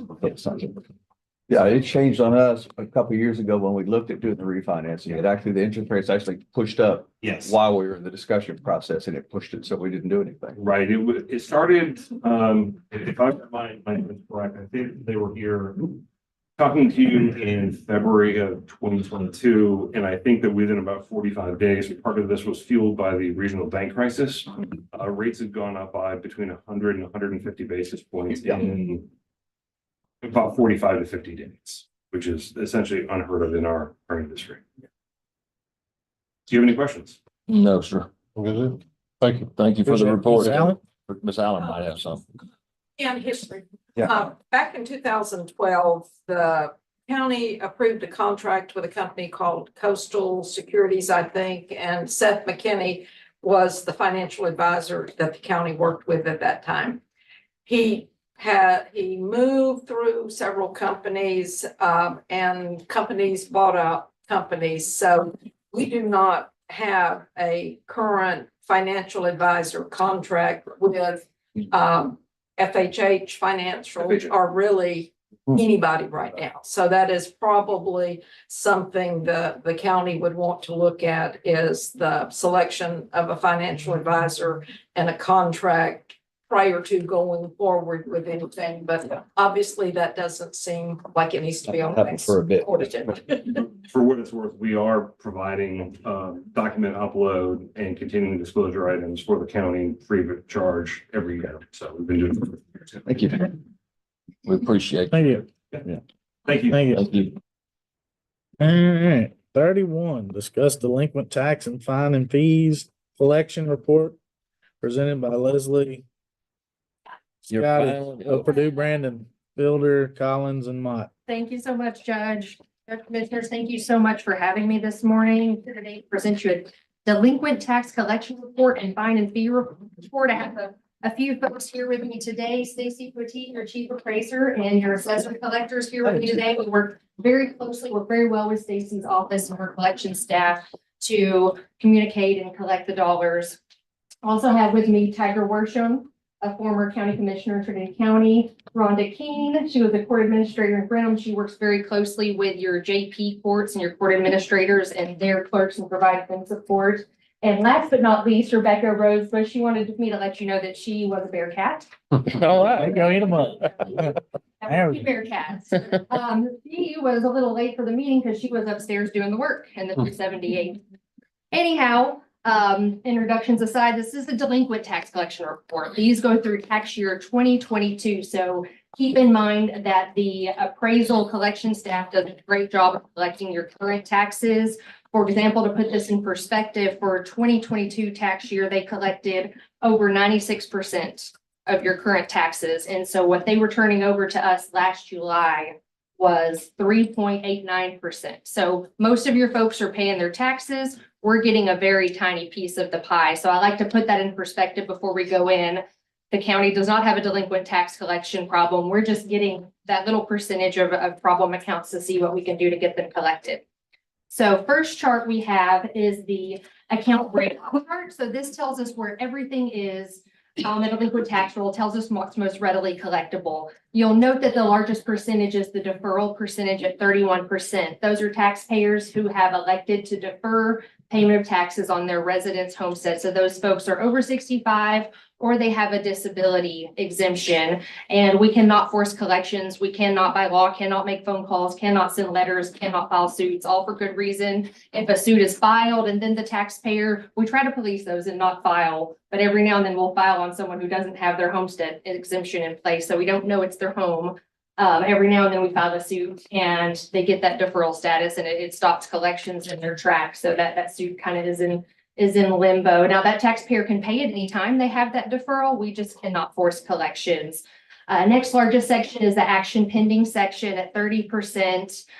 These are the accounts we're currently trying to collect. We're making our phone calls. We're sending our letters. We're doing title research. We're contacting any lien holder. We find that local banking institutions, we contact them.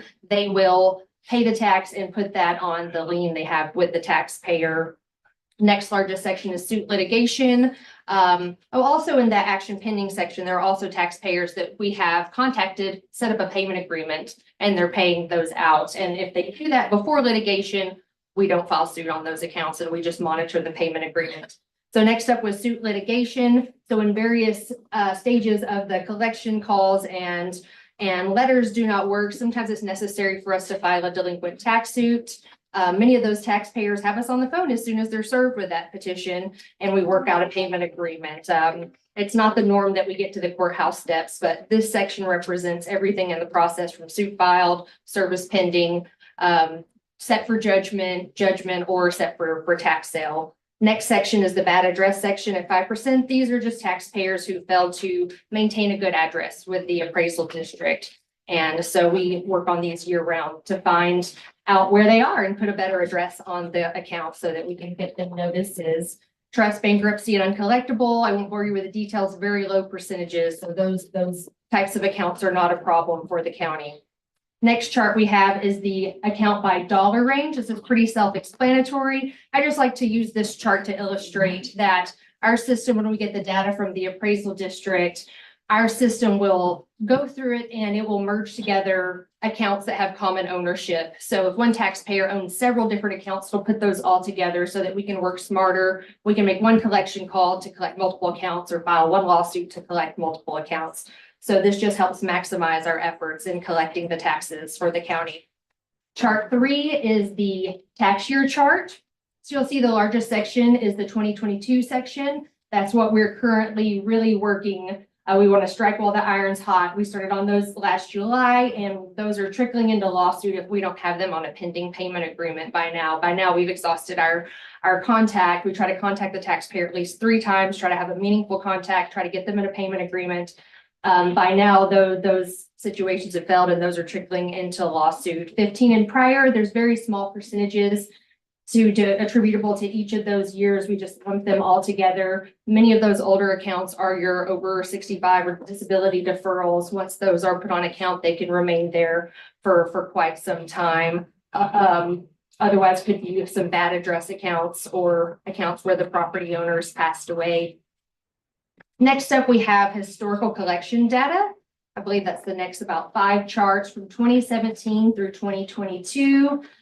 What you see at the top, the number at the top, that 698,000, that's the amount that was originally turned over to us to collect in 2018, July of 2018 for that year. And we are almost at 87% collected. And we don't have to look at each of these, but if you do just go through them quickly, you'll see that we're trending up on our collection efforts. And in that red amount that's still not collected, there's deferral accounts in that area. So you never get up to 100%. And we base this on base tax amounts only. So if anybody tells you that they're collecting over 100%, that's not possible.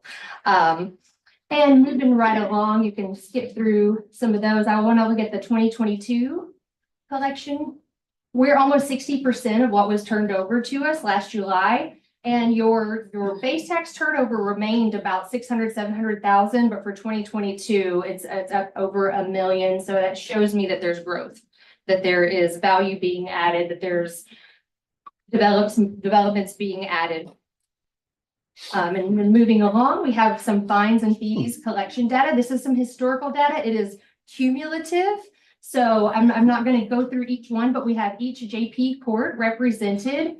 You can see the dollar amount turned over, what we've collected, what the court has dismissed and cleared, and then addresses we've corrected, letters we've mailed, phone numbers we've changed, and meaningful phone contacts that we've had with the taxpayer. The next is a map showing you the top violators by zip code. You can see they're kind of around the Southwest Houston area. And the next chart shows the top 10 accounts that we have a bad address. We're trying to find the defendant and try to get them to the court. And very last but not least is my favorite map. It shows you where we have tracked all of the defendants all over the country. And each of your JP court participated in the court resolution program this year. It used to be known as the warrant roundup program. And when each one of them wishes to participate, we send out a postcard mailing, colorful postcard mailing. The theory is they don't have to open it. They see what it is when they pull it out of their mailbox. And that is followed by a phone call from us. And that helps drive the defendant to the court to get it either paid or resolved. Are there any questions? No. You're doing a good job at presenting. Appreciate it. Thank you for what you do. Appreciate it. Number 32, discuss and take action to approve the resolution 2024-57 to adopt the 15% collection penalty to defray the cost of collections of delinquent taxes, penalties, and interest due and unpaid as of July 1st, 2024, and each year thereafter pursuant to tax code section 33.07 and 33.08. That's in the form of motion. Questions? Second. Moved and seconded. Brandon. All in favor, raise your hand. Motion carries. 33, discuss and take action to approve a contingent fee contract with Purdue Brandon, Fielder, Collins, and Mott LLP pursuant to section 6.30 of the tax code, said contract being for the collection of delinquent government receivables owed to Walker County, and notice of said contracts is posted with the agenda in accordance with section 2254 of the government code. That's in form of motion. Second. 2 seconds. Any questions? Moving and seconded, all in favor, raise your hand. Motion carries. 34. Oh, that's all of it. Thank you. Appreciate Well, that it. was fast, wasn't it? Very much appreciate it. 34, discuss and take action to authorize written notice be sent to Emergicon indicating that all calls for service are to be billed at the Commissioners Court adopted rate as of 5/23/2022, and write-off adjustments are to be in accordance with Commissioners Court adopted policies as of 19/2022.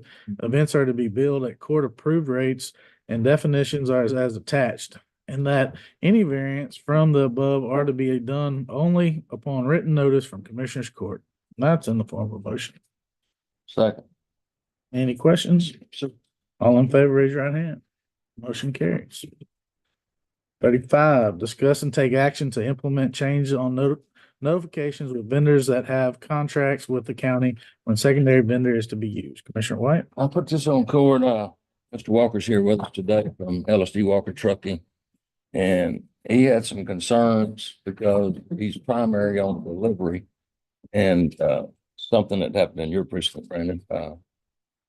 He wasn't contacted before you went to secondary, unless you have a way to say he was contacted, because I've talked to him. He said he hasn't been talked to.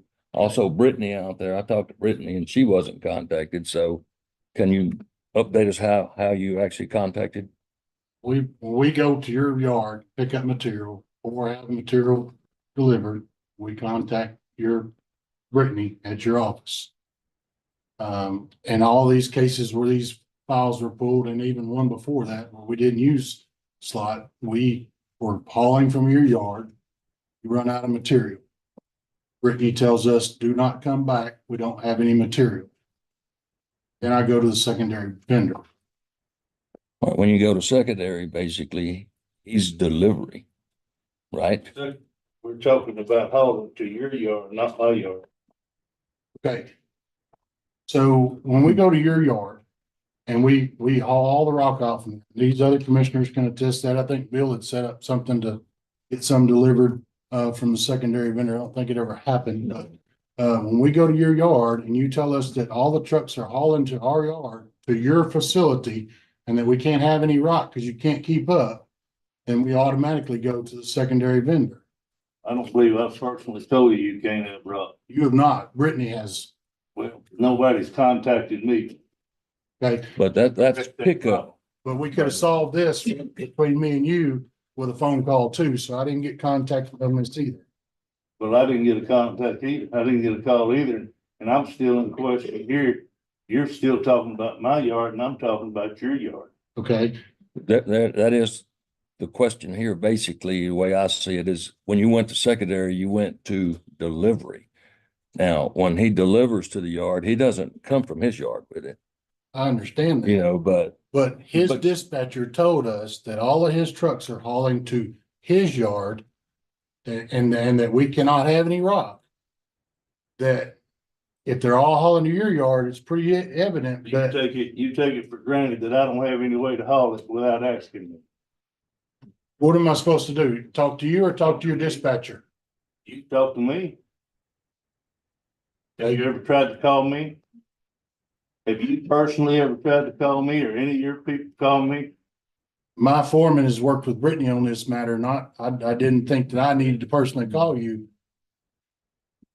Well, I'm not being notified.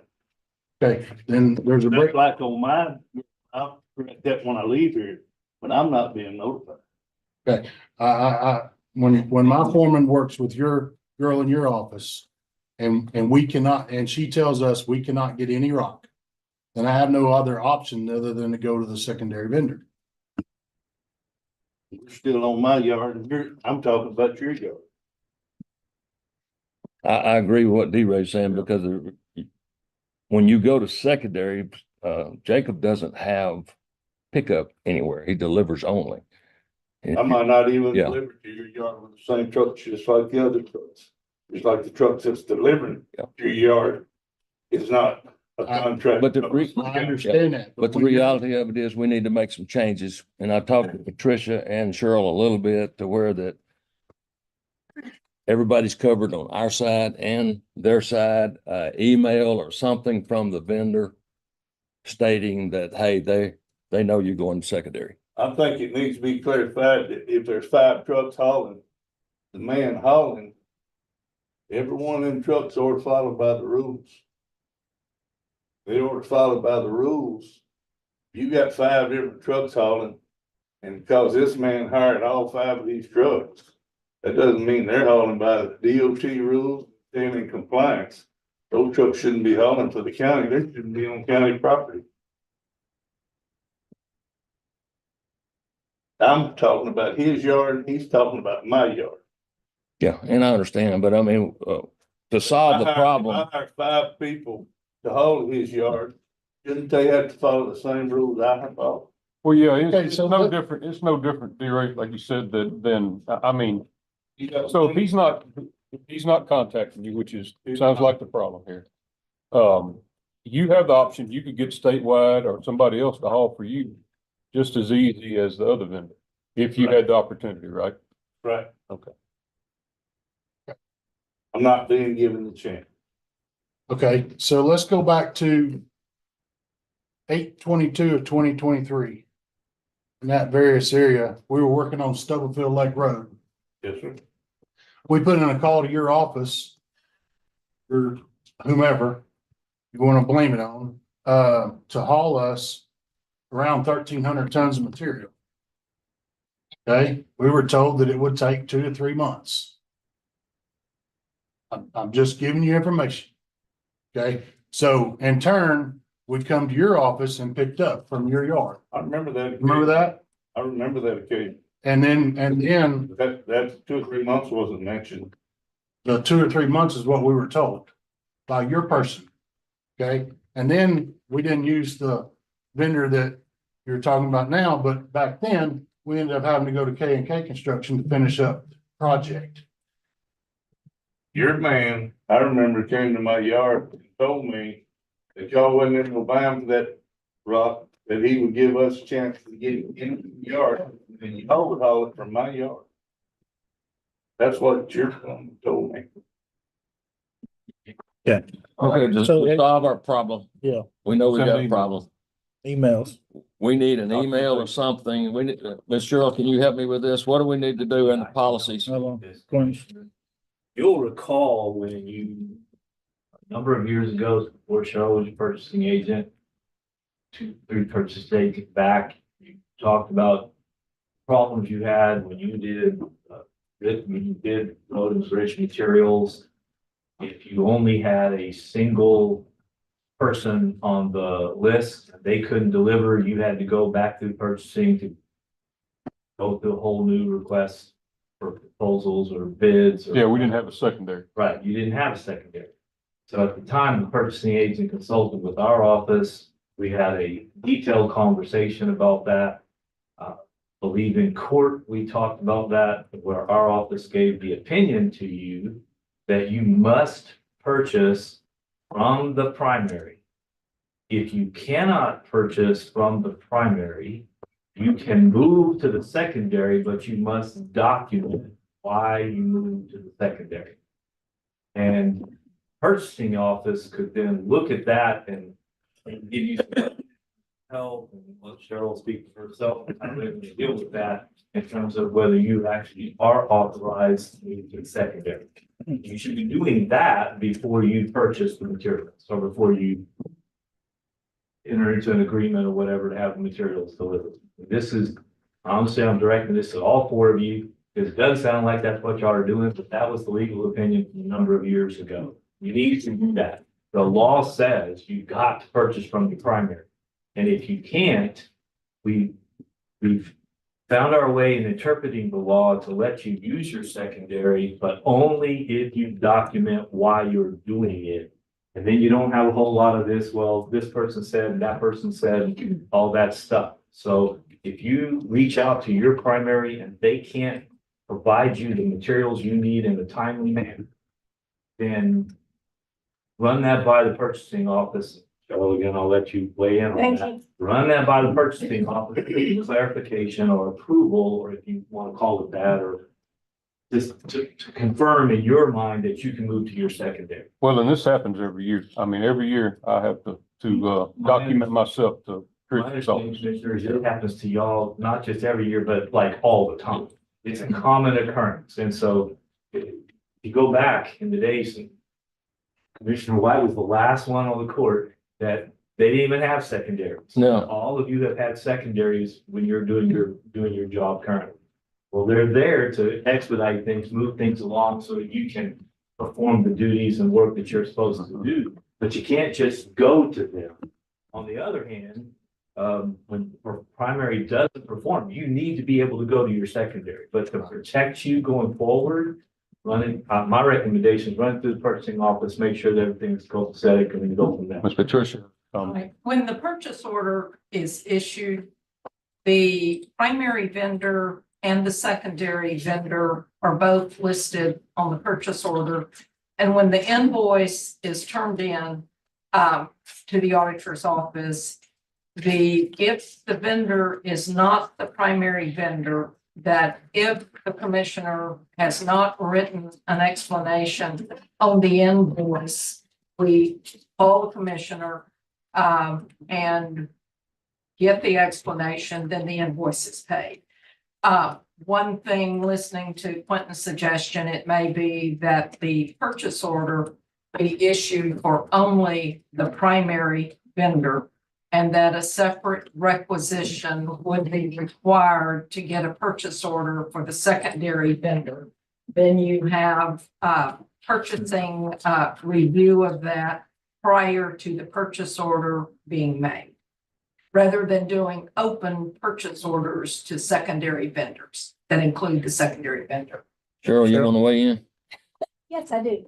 So, we do have open purchase orders, but Miss Allen, I'm not quite sure why, when a purchase order is issued to the prime, why is a secondary listed on that purchase order? I would ask you that question. I would not do that. I would not do that anymore. Okay.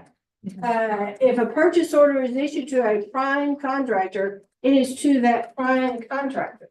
We have open to the alternate vendors, as they are called, because when that prime is not available, then we will issue a PO to the alternate. So each vendor will have their own purchase order. And that, moving forward, that's what will happen. We're gonna stop all that nonsense. Yeah, I think that, and then also the we can ask for additional information that's not on the purchase order. So I think between the two of us, we can monitor that. So basically, Ms. Cheryl, But in the solicitation and the contract that we have with them, it clearly spells out when they can go to an alternate vendor.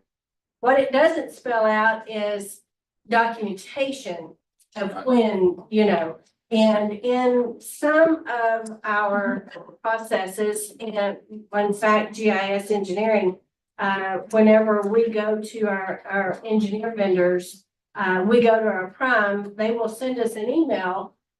Purchasing will go to that prime, and they will send an email back saying, we do not have that expertise, or we do not have an engineer in that field. Please contact the alternate vendor.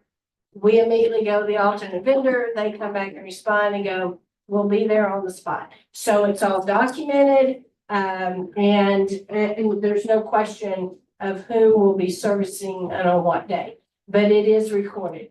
We do provide those emails in the purchase order to that alternate, so auditing is aware. And I would suggest doing that going forward with the road and bridge.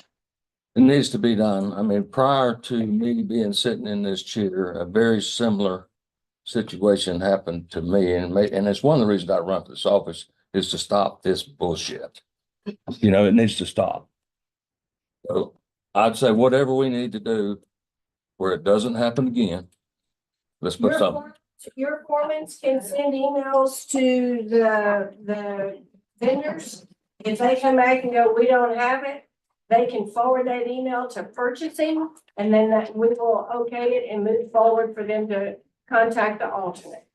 I'm good with that. I am always in the office and send it to purchasing. I got 3 people, but we're there. Yeah, and I know every time I've ever called your cell phone, you answer it, so Yeah, all the time. the same as D-Ray. My cell phone's always. Yeah, I mean, I've never had any problem getting a hold of him or Brittany, either one. But I'm gonna re-emphasize Cheryl's. Phone calls, that's all fine and dandy, but if you don't get it in writing, you're gonna have a hard time. I've got to have it. Purchasing through auditor and through legal. Yes. Get it in writing. All right, I think we're done with this. Yeah, anybody else? D-Ray for being there. Well, I just would say again, approve the process. Approve what? I said recommend and approve. We discussed and took action, so now. Oh, yeah, okay, I'm gonna recommend that we take the action that Ms. Cheryl just stated out in court. And that's in form of a motion. I'll second that. Moving, seconded, all in favor, say aye. Or, raise your hand. I couldn't repeat what she says. Bill, I did.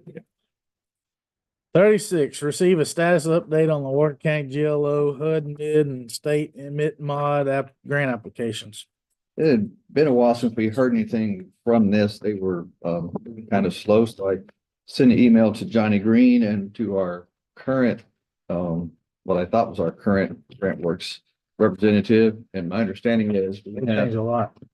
yeah, they do. I understand we have a new one now, this Roxy Sandoval. Does she show to be on there? No, sir. Did we lose her? She's supposed to be on there. Maybe she just went away. Okay, basically, from what she told me on the phone, kind of quickly, they're still moving slow down at GLO land, and on this particular grant, they're releasing some, but ours hasn't really moved as much as I can tell. And so let me just stop there with 36. That's the update. They're not moving much with them. They're moving kind of slow. So one question, Ms. Patricia, we hadn't give GLO or Blyles Engineering any money yet on this project. I don't think, have we? This one's almost over. Yeah, the Mid-Mod grant. Mid-Mod. But the second part of your question was what? On this project, we hadn't, I mean, because they work on commission, basically. So we shouldn't, no further along it is, we shouldn't have paid anything. I don't think we've done anything on this. No, I don't think we There's paid no engineering done, no nothing. So, Yeah, no, there's grant, we're still in the early stages. Yeah, like a year and a half. so let's just go to 37. All right, we're gonna go on to the next one. 37, discuss and take action authorizing grant work to draft an email. The county can send a GLO requesting a status update on that. This was the second part of our conversation. I wanted to know who we call, who we could call, and she offered the service of Grant Works to write a letter to the GLO and Mid-Mod or whoever's overseeing the thing and get us an update. So I didn't want to authorize that on behalf of the court. My motion is to approve the letter writing by Grant Works to the GLO. That's your motion. And Yes, sir. signing Pardon me? and to sign. So when we get it, I can go ahead and sign. Oh, and sign, yes. By judge or whoever. Yeah, on behalf of the court, Thank you. signed by the judge. Thank you. Second. Moved and Yeah. seconded, all in favor, raise your hand. Motion carries. 38, discuss and take action on right-of-way easements for Greg Wilmoth on Jones Road and Gregory Lane. Brandon? So this is right away we're trying to get, is this the easement or acquisition? This is right-of-way report. Right away easement, that's right away easement forms filled out. Motion is to approve the right away easement for Greg Wilmoth on Jones and Gregory Lane. Second. Hang on a second. Question on that. Is this on Gregory Lane you're talking about? Yes, sir. Still don't think you have legal access to that, Brandon. Okay. Okay, hold on. Will you state your name for Ms. Prince? Blake Daly. Last name is spelled Jehle. HLE.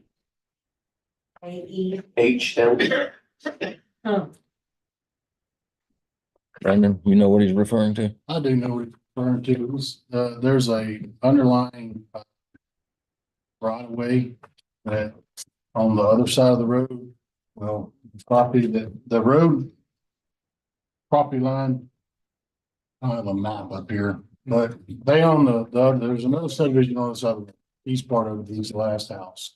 They have an easement along that, where the county road is that is there for access to that other subdivision. County, Gregory Lane was adopted as a county road all the way to the end down there. And this property here adjoins that road, and this is adjoining property that touches the county road. Mr. Jail saying that we don't have right to that, and it's not a county road, but it's been on our road map since what's the date? 2008 was the official. Wasn't contested at that point, so it ended up on our county road list as a county road. Yeah, to be clear, that 2008 map establishes the route, not necessarily with the route. I don't know if that may be the discussion is the route. How come I have a deed that states that's my property? That's my easement for only the people. You're telling me that deed is no good? I'm saying that the county road overlaps that one. Then show that to me. Don't tell me that. Show me what the state statute states on that. Doesn't have to. We have him contact one and. We've already had this conversation with Andy's office and Mr. Hill. I've never talked to Andy's office. We haven't had this particular exact conversation. Okay, well, we can pass on this one until we have it. I'd like to set up an appointment in Andy's office. Pretty quick. There's no, the district attorney's office has no, nothing to offer on this. Andy's office, did I say district? No, you said I just Andy. Make sure y'all know, we don't have anything to offer on this. If the landowner is disputing that the county road exists, the landowner will need to contact his attorney and prove that in court. Okay. The existence of the county road map creates a presumption of a county road. It does not, as Mr. Isbell pointed out, it does not seek to determine the width of the road nor the right of way established by the county maintaining road.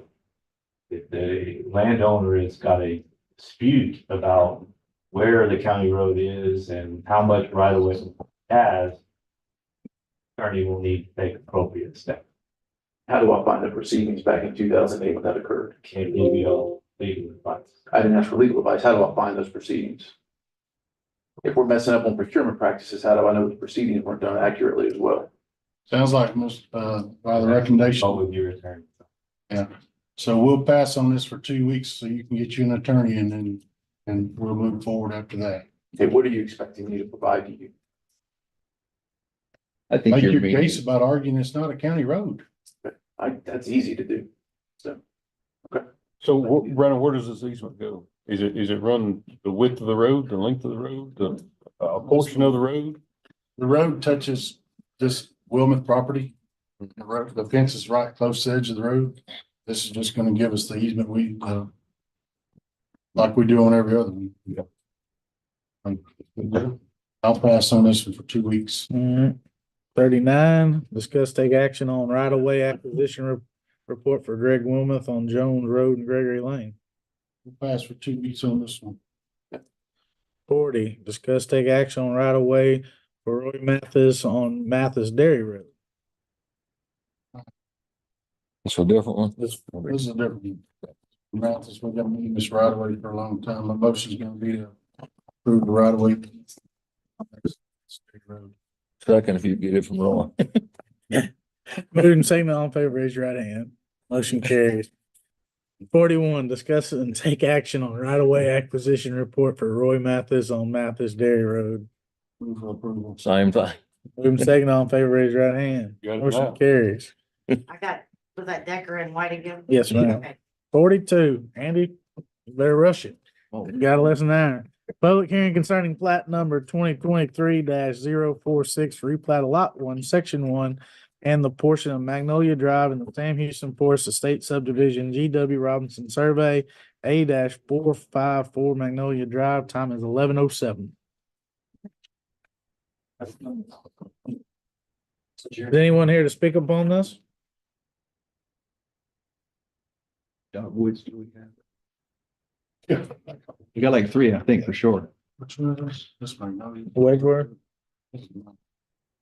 I can speak. If you'd like to speak, this is your time. Well, I'm the HOA president. We just sold the road that didn't go anywhere to this man and he's just trying to replat it to his property. And if you can state your name for Miss French. Tommy, go back.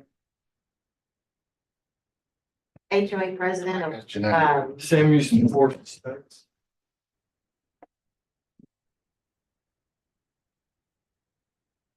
What are we doing on this one?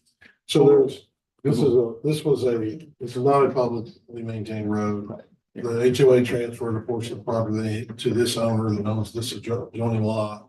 And that adjoining owner is before court to replat that all into a single tract. So that's not, he doesn't own a little piece of a big piece of, and it conforms with the replatting requirements. That's why. Yeah. 0.31 acres, you still don't own a very big piece. Right, it does make. Not much. It gets him a little extra. Any other public comments? All right, we're gonna close public comments at 11:09. 43.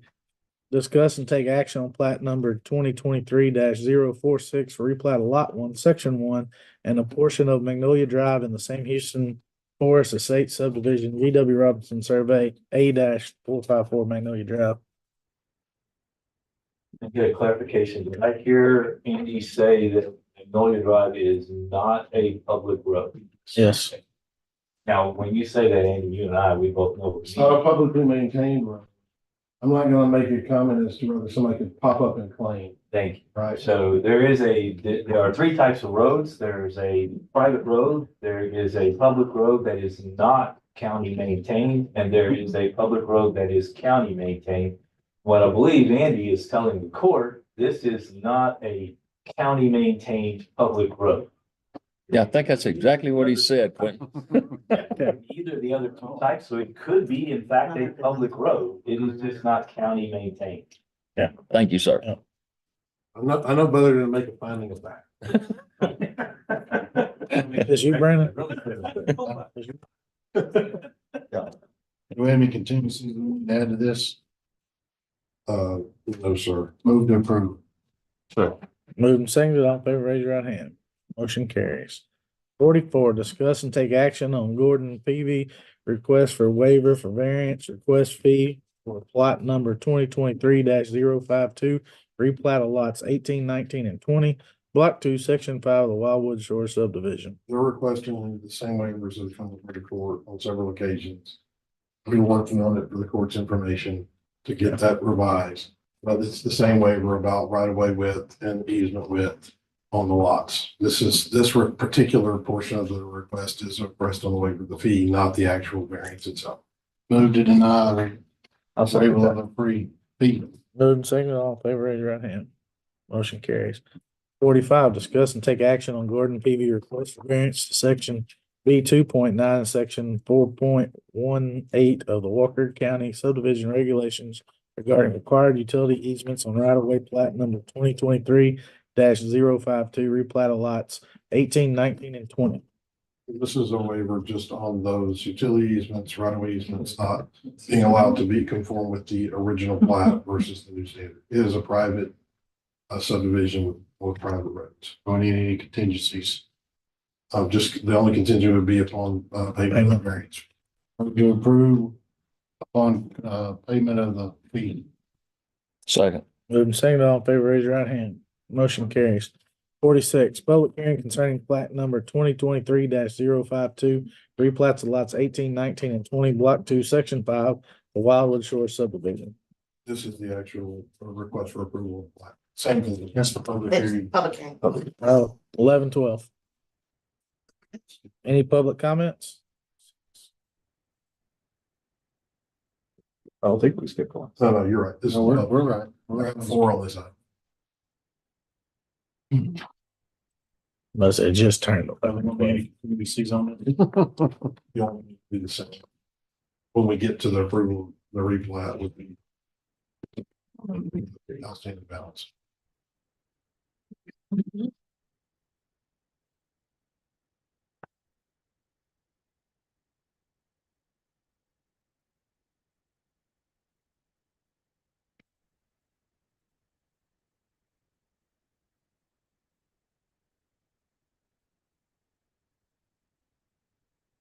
I know. Sure, it's working. There you go. And 11-13, public hearing is closed. Number 47, discuss and take action on plat number 2023-052, replat of lots 18, 19, and 20, block 2, section 5 of the Wildwood Shore subdivision. Approval contingent on payment of outstanding balance. so, Moving seconded, all in favor, raise your right hand. Motion carries. 48, public hearing concerning plat number 2024-016, amending plats of lots 3 and 4 of the Delbert Robinson 21.16 acre subdivision. Time is 11:13. Sorry, this plat was recently before court and was approved, but there, after it was approved and filed, there was a need to move one of these corners. Not move, bring. Doesn't impact compliance with the regulations. So he's come back to file this amended plat to amend this boundary between what was shown as lot 3 and lot 4 to what is now going to be shown as lot 4A and 3A. Any other public comments? Time is, I don't see nobody. time is 11:14, public hearing is closed. Number 49, discuss take action on plat number 2024-016, amending plats of lots 3 and 4 of the Delbert Robinson 21.16 acre subdivision. You got any The only concerns? contingency I've got is pending final signature of That's my motion to approve with pending final signature amendment. I'll second that. Moved and seconded, all in favor, raise your right hand. Motion carries. 50, discuss and take action on Richard and Karen Lassie request for variance to section B 2.9, B 2.7, and sections 4.18 of the Walker County subdivision regulations regarding required utility easements, building setback lines, and right of ways for plat number 2024-007. Same type of variance, they're asking for a variance to maintain the original right. And any contingencies? Move to approve. I'll second that. Moved and seconded, all in favor, raise your right hand. Motion carries.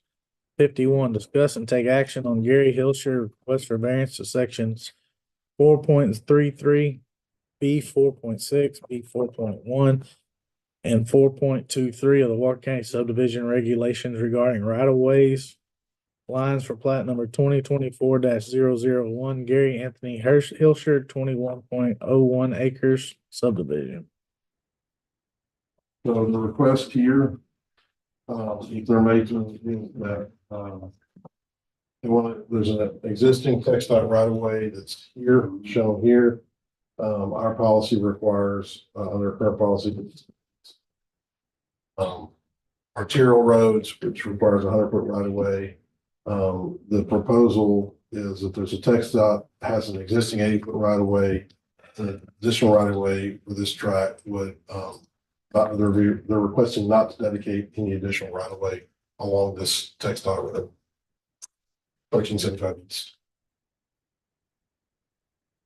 We had a similar request come before court on 247 for a small tract. And the court granted it, but this is a little bit larger piece. But that's the request. Right now, there's 40 foot, roughly 40 foot from the center of it. It would add an additional 10 foot. If the variance is not granted. So it would cheat up into the lot 3. Yeah, see right where away. this line is at here. This is not the final version of what this will look like. I provided this for reference. This line is out here, this 10-foot right of way, additional right of way dedication. He's asking not to put that. Otherwise, it would bump that front line back to that line. Is this who sent that request? That was the one that. Andy, I'm assuming there's a house on lot 3. So I got several questions really. I'm not really for not making them give us that extra 10 foot, even though it's state. It's just the growth in the area, knowing that Hawthorne maybe going to be an intersection there. I guess. What role do we play in getting the state right of way? Well, under our current policy, we have different right of way dedication requirements depending on the type of road. And under our current policy, we identify the state maintained roads as meaning the arterial requirement, which the arterial requirement requires 100-foot right of way. Well, that right of way on existing roads is generally collected from an acceptable center line alignment. Where you get your from the center. Again, in his request, he does indicate under E4 that he would be willing to dedicate that right away by easement. He's not wanting to set back his actual front line. Okay. Yeah, that's how we remedied the one on 980. The guy gave a 10 foot and it gives them 10 feet for utilities and stuff outside. Yes, the court, I mean, his preference in the variance request, I'm sure you guys have all read it. His preference is that to not dedicate it at all. If the court can't see their way to not letting him dedicate it at all, he'd prefer to dedicate it by easement and not such a property. I have no problem with that. The other question I have is this got public water? Are they gonna share a well? You got 1 acre, they're gonna put a well in a sewer. It's not big enough. I'm not 100% sure about. Well, that's why I was asking why the line cheated back. How much, I asked if it was a house on it or not. I'm assuming There is a house. This is, if I'm on the right track, there is a house on it. Or did he cut out lot 2 and 3 of the already? This would be lot 4?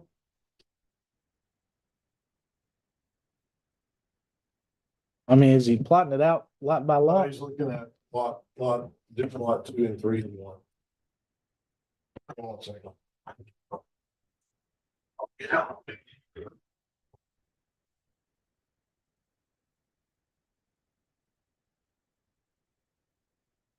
So he's gonna give it to his nephew and his nephew's gonna end up inheriting it and all that stuff, right? Yeah, that's what he said.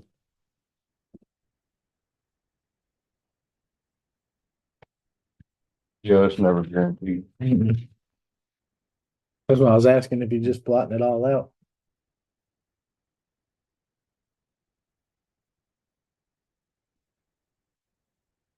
There's no public water out there. Yeah, you make a good point. This variance doesn't hinge one way or the other on public water, but it approval of final plat. So the variance is separate from the public water requirement, but the approval of final plat. is required. Okay, so my motion is gonna be to approve variance to allow right of way lines as easement. Yeah.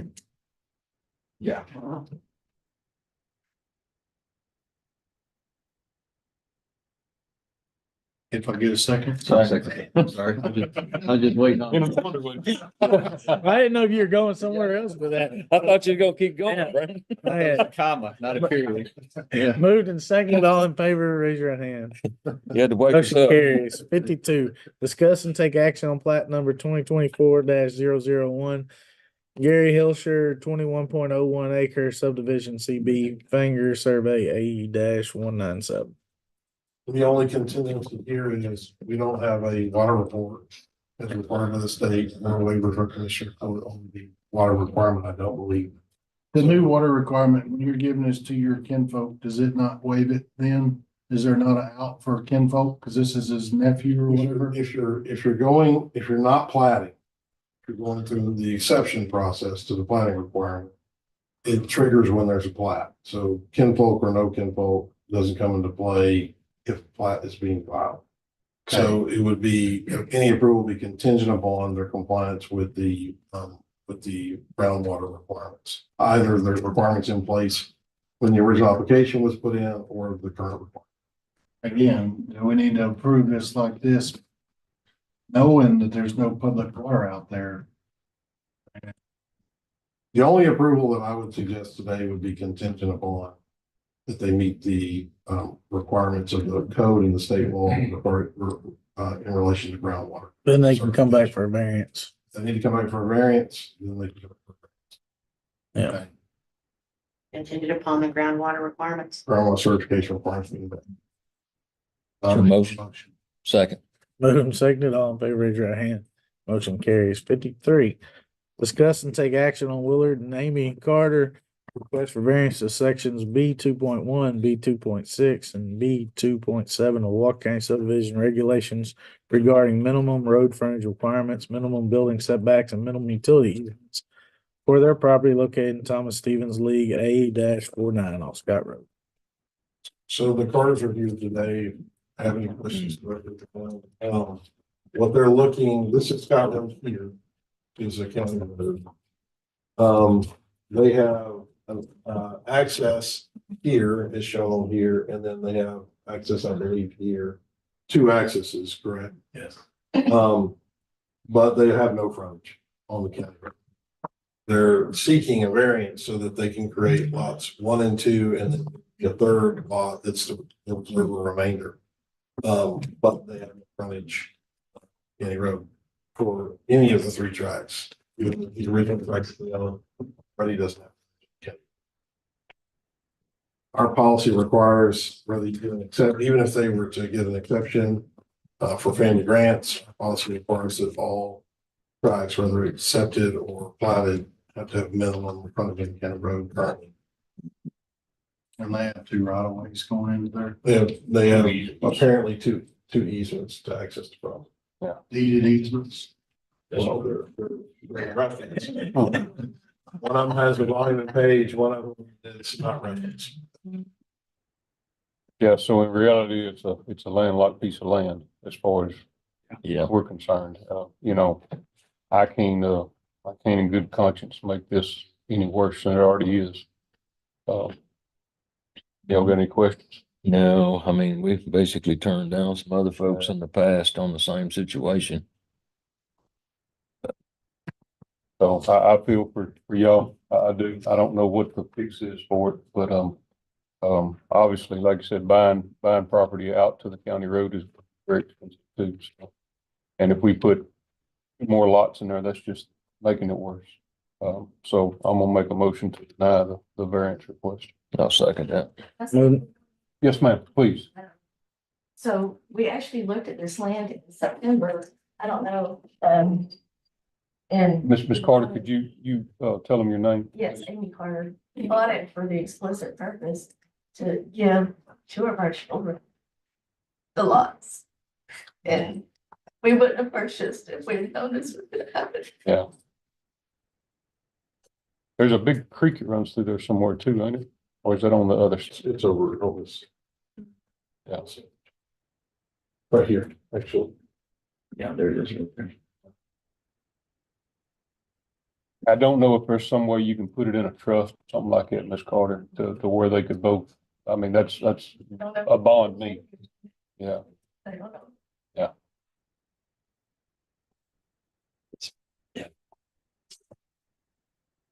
It's a bad situation, but I can't make it worse. I'm sorry.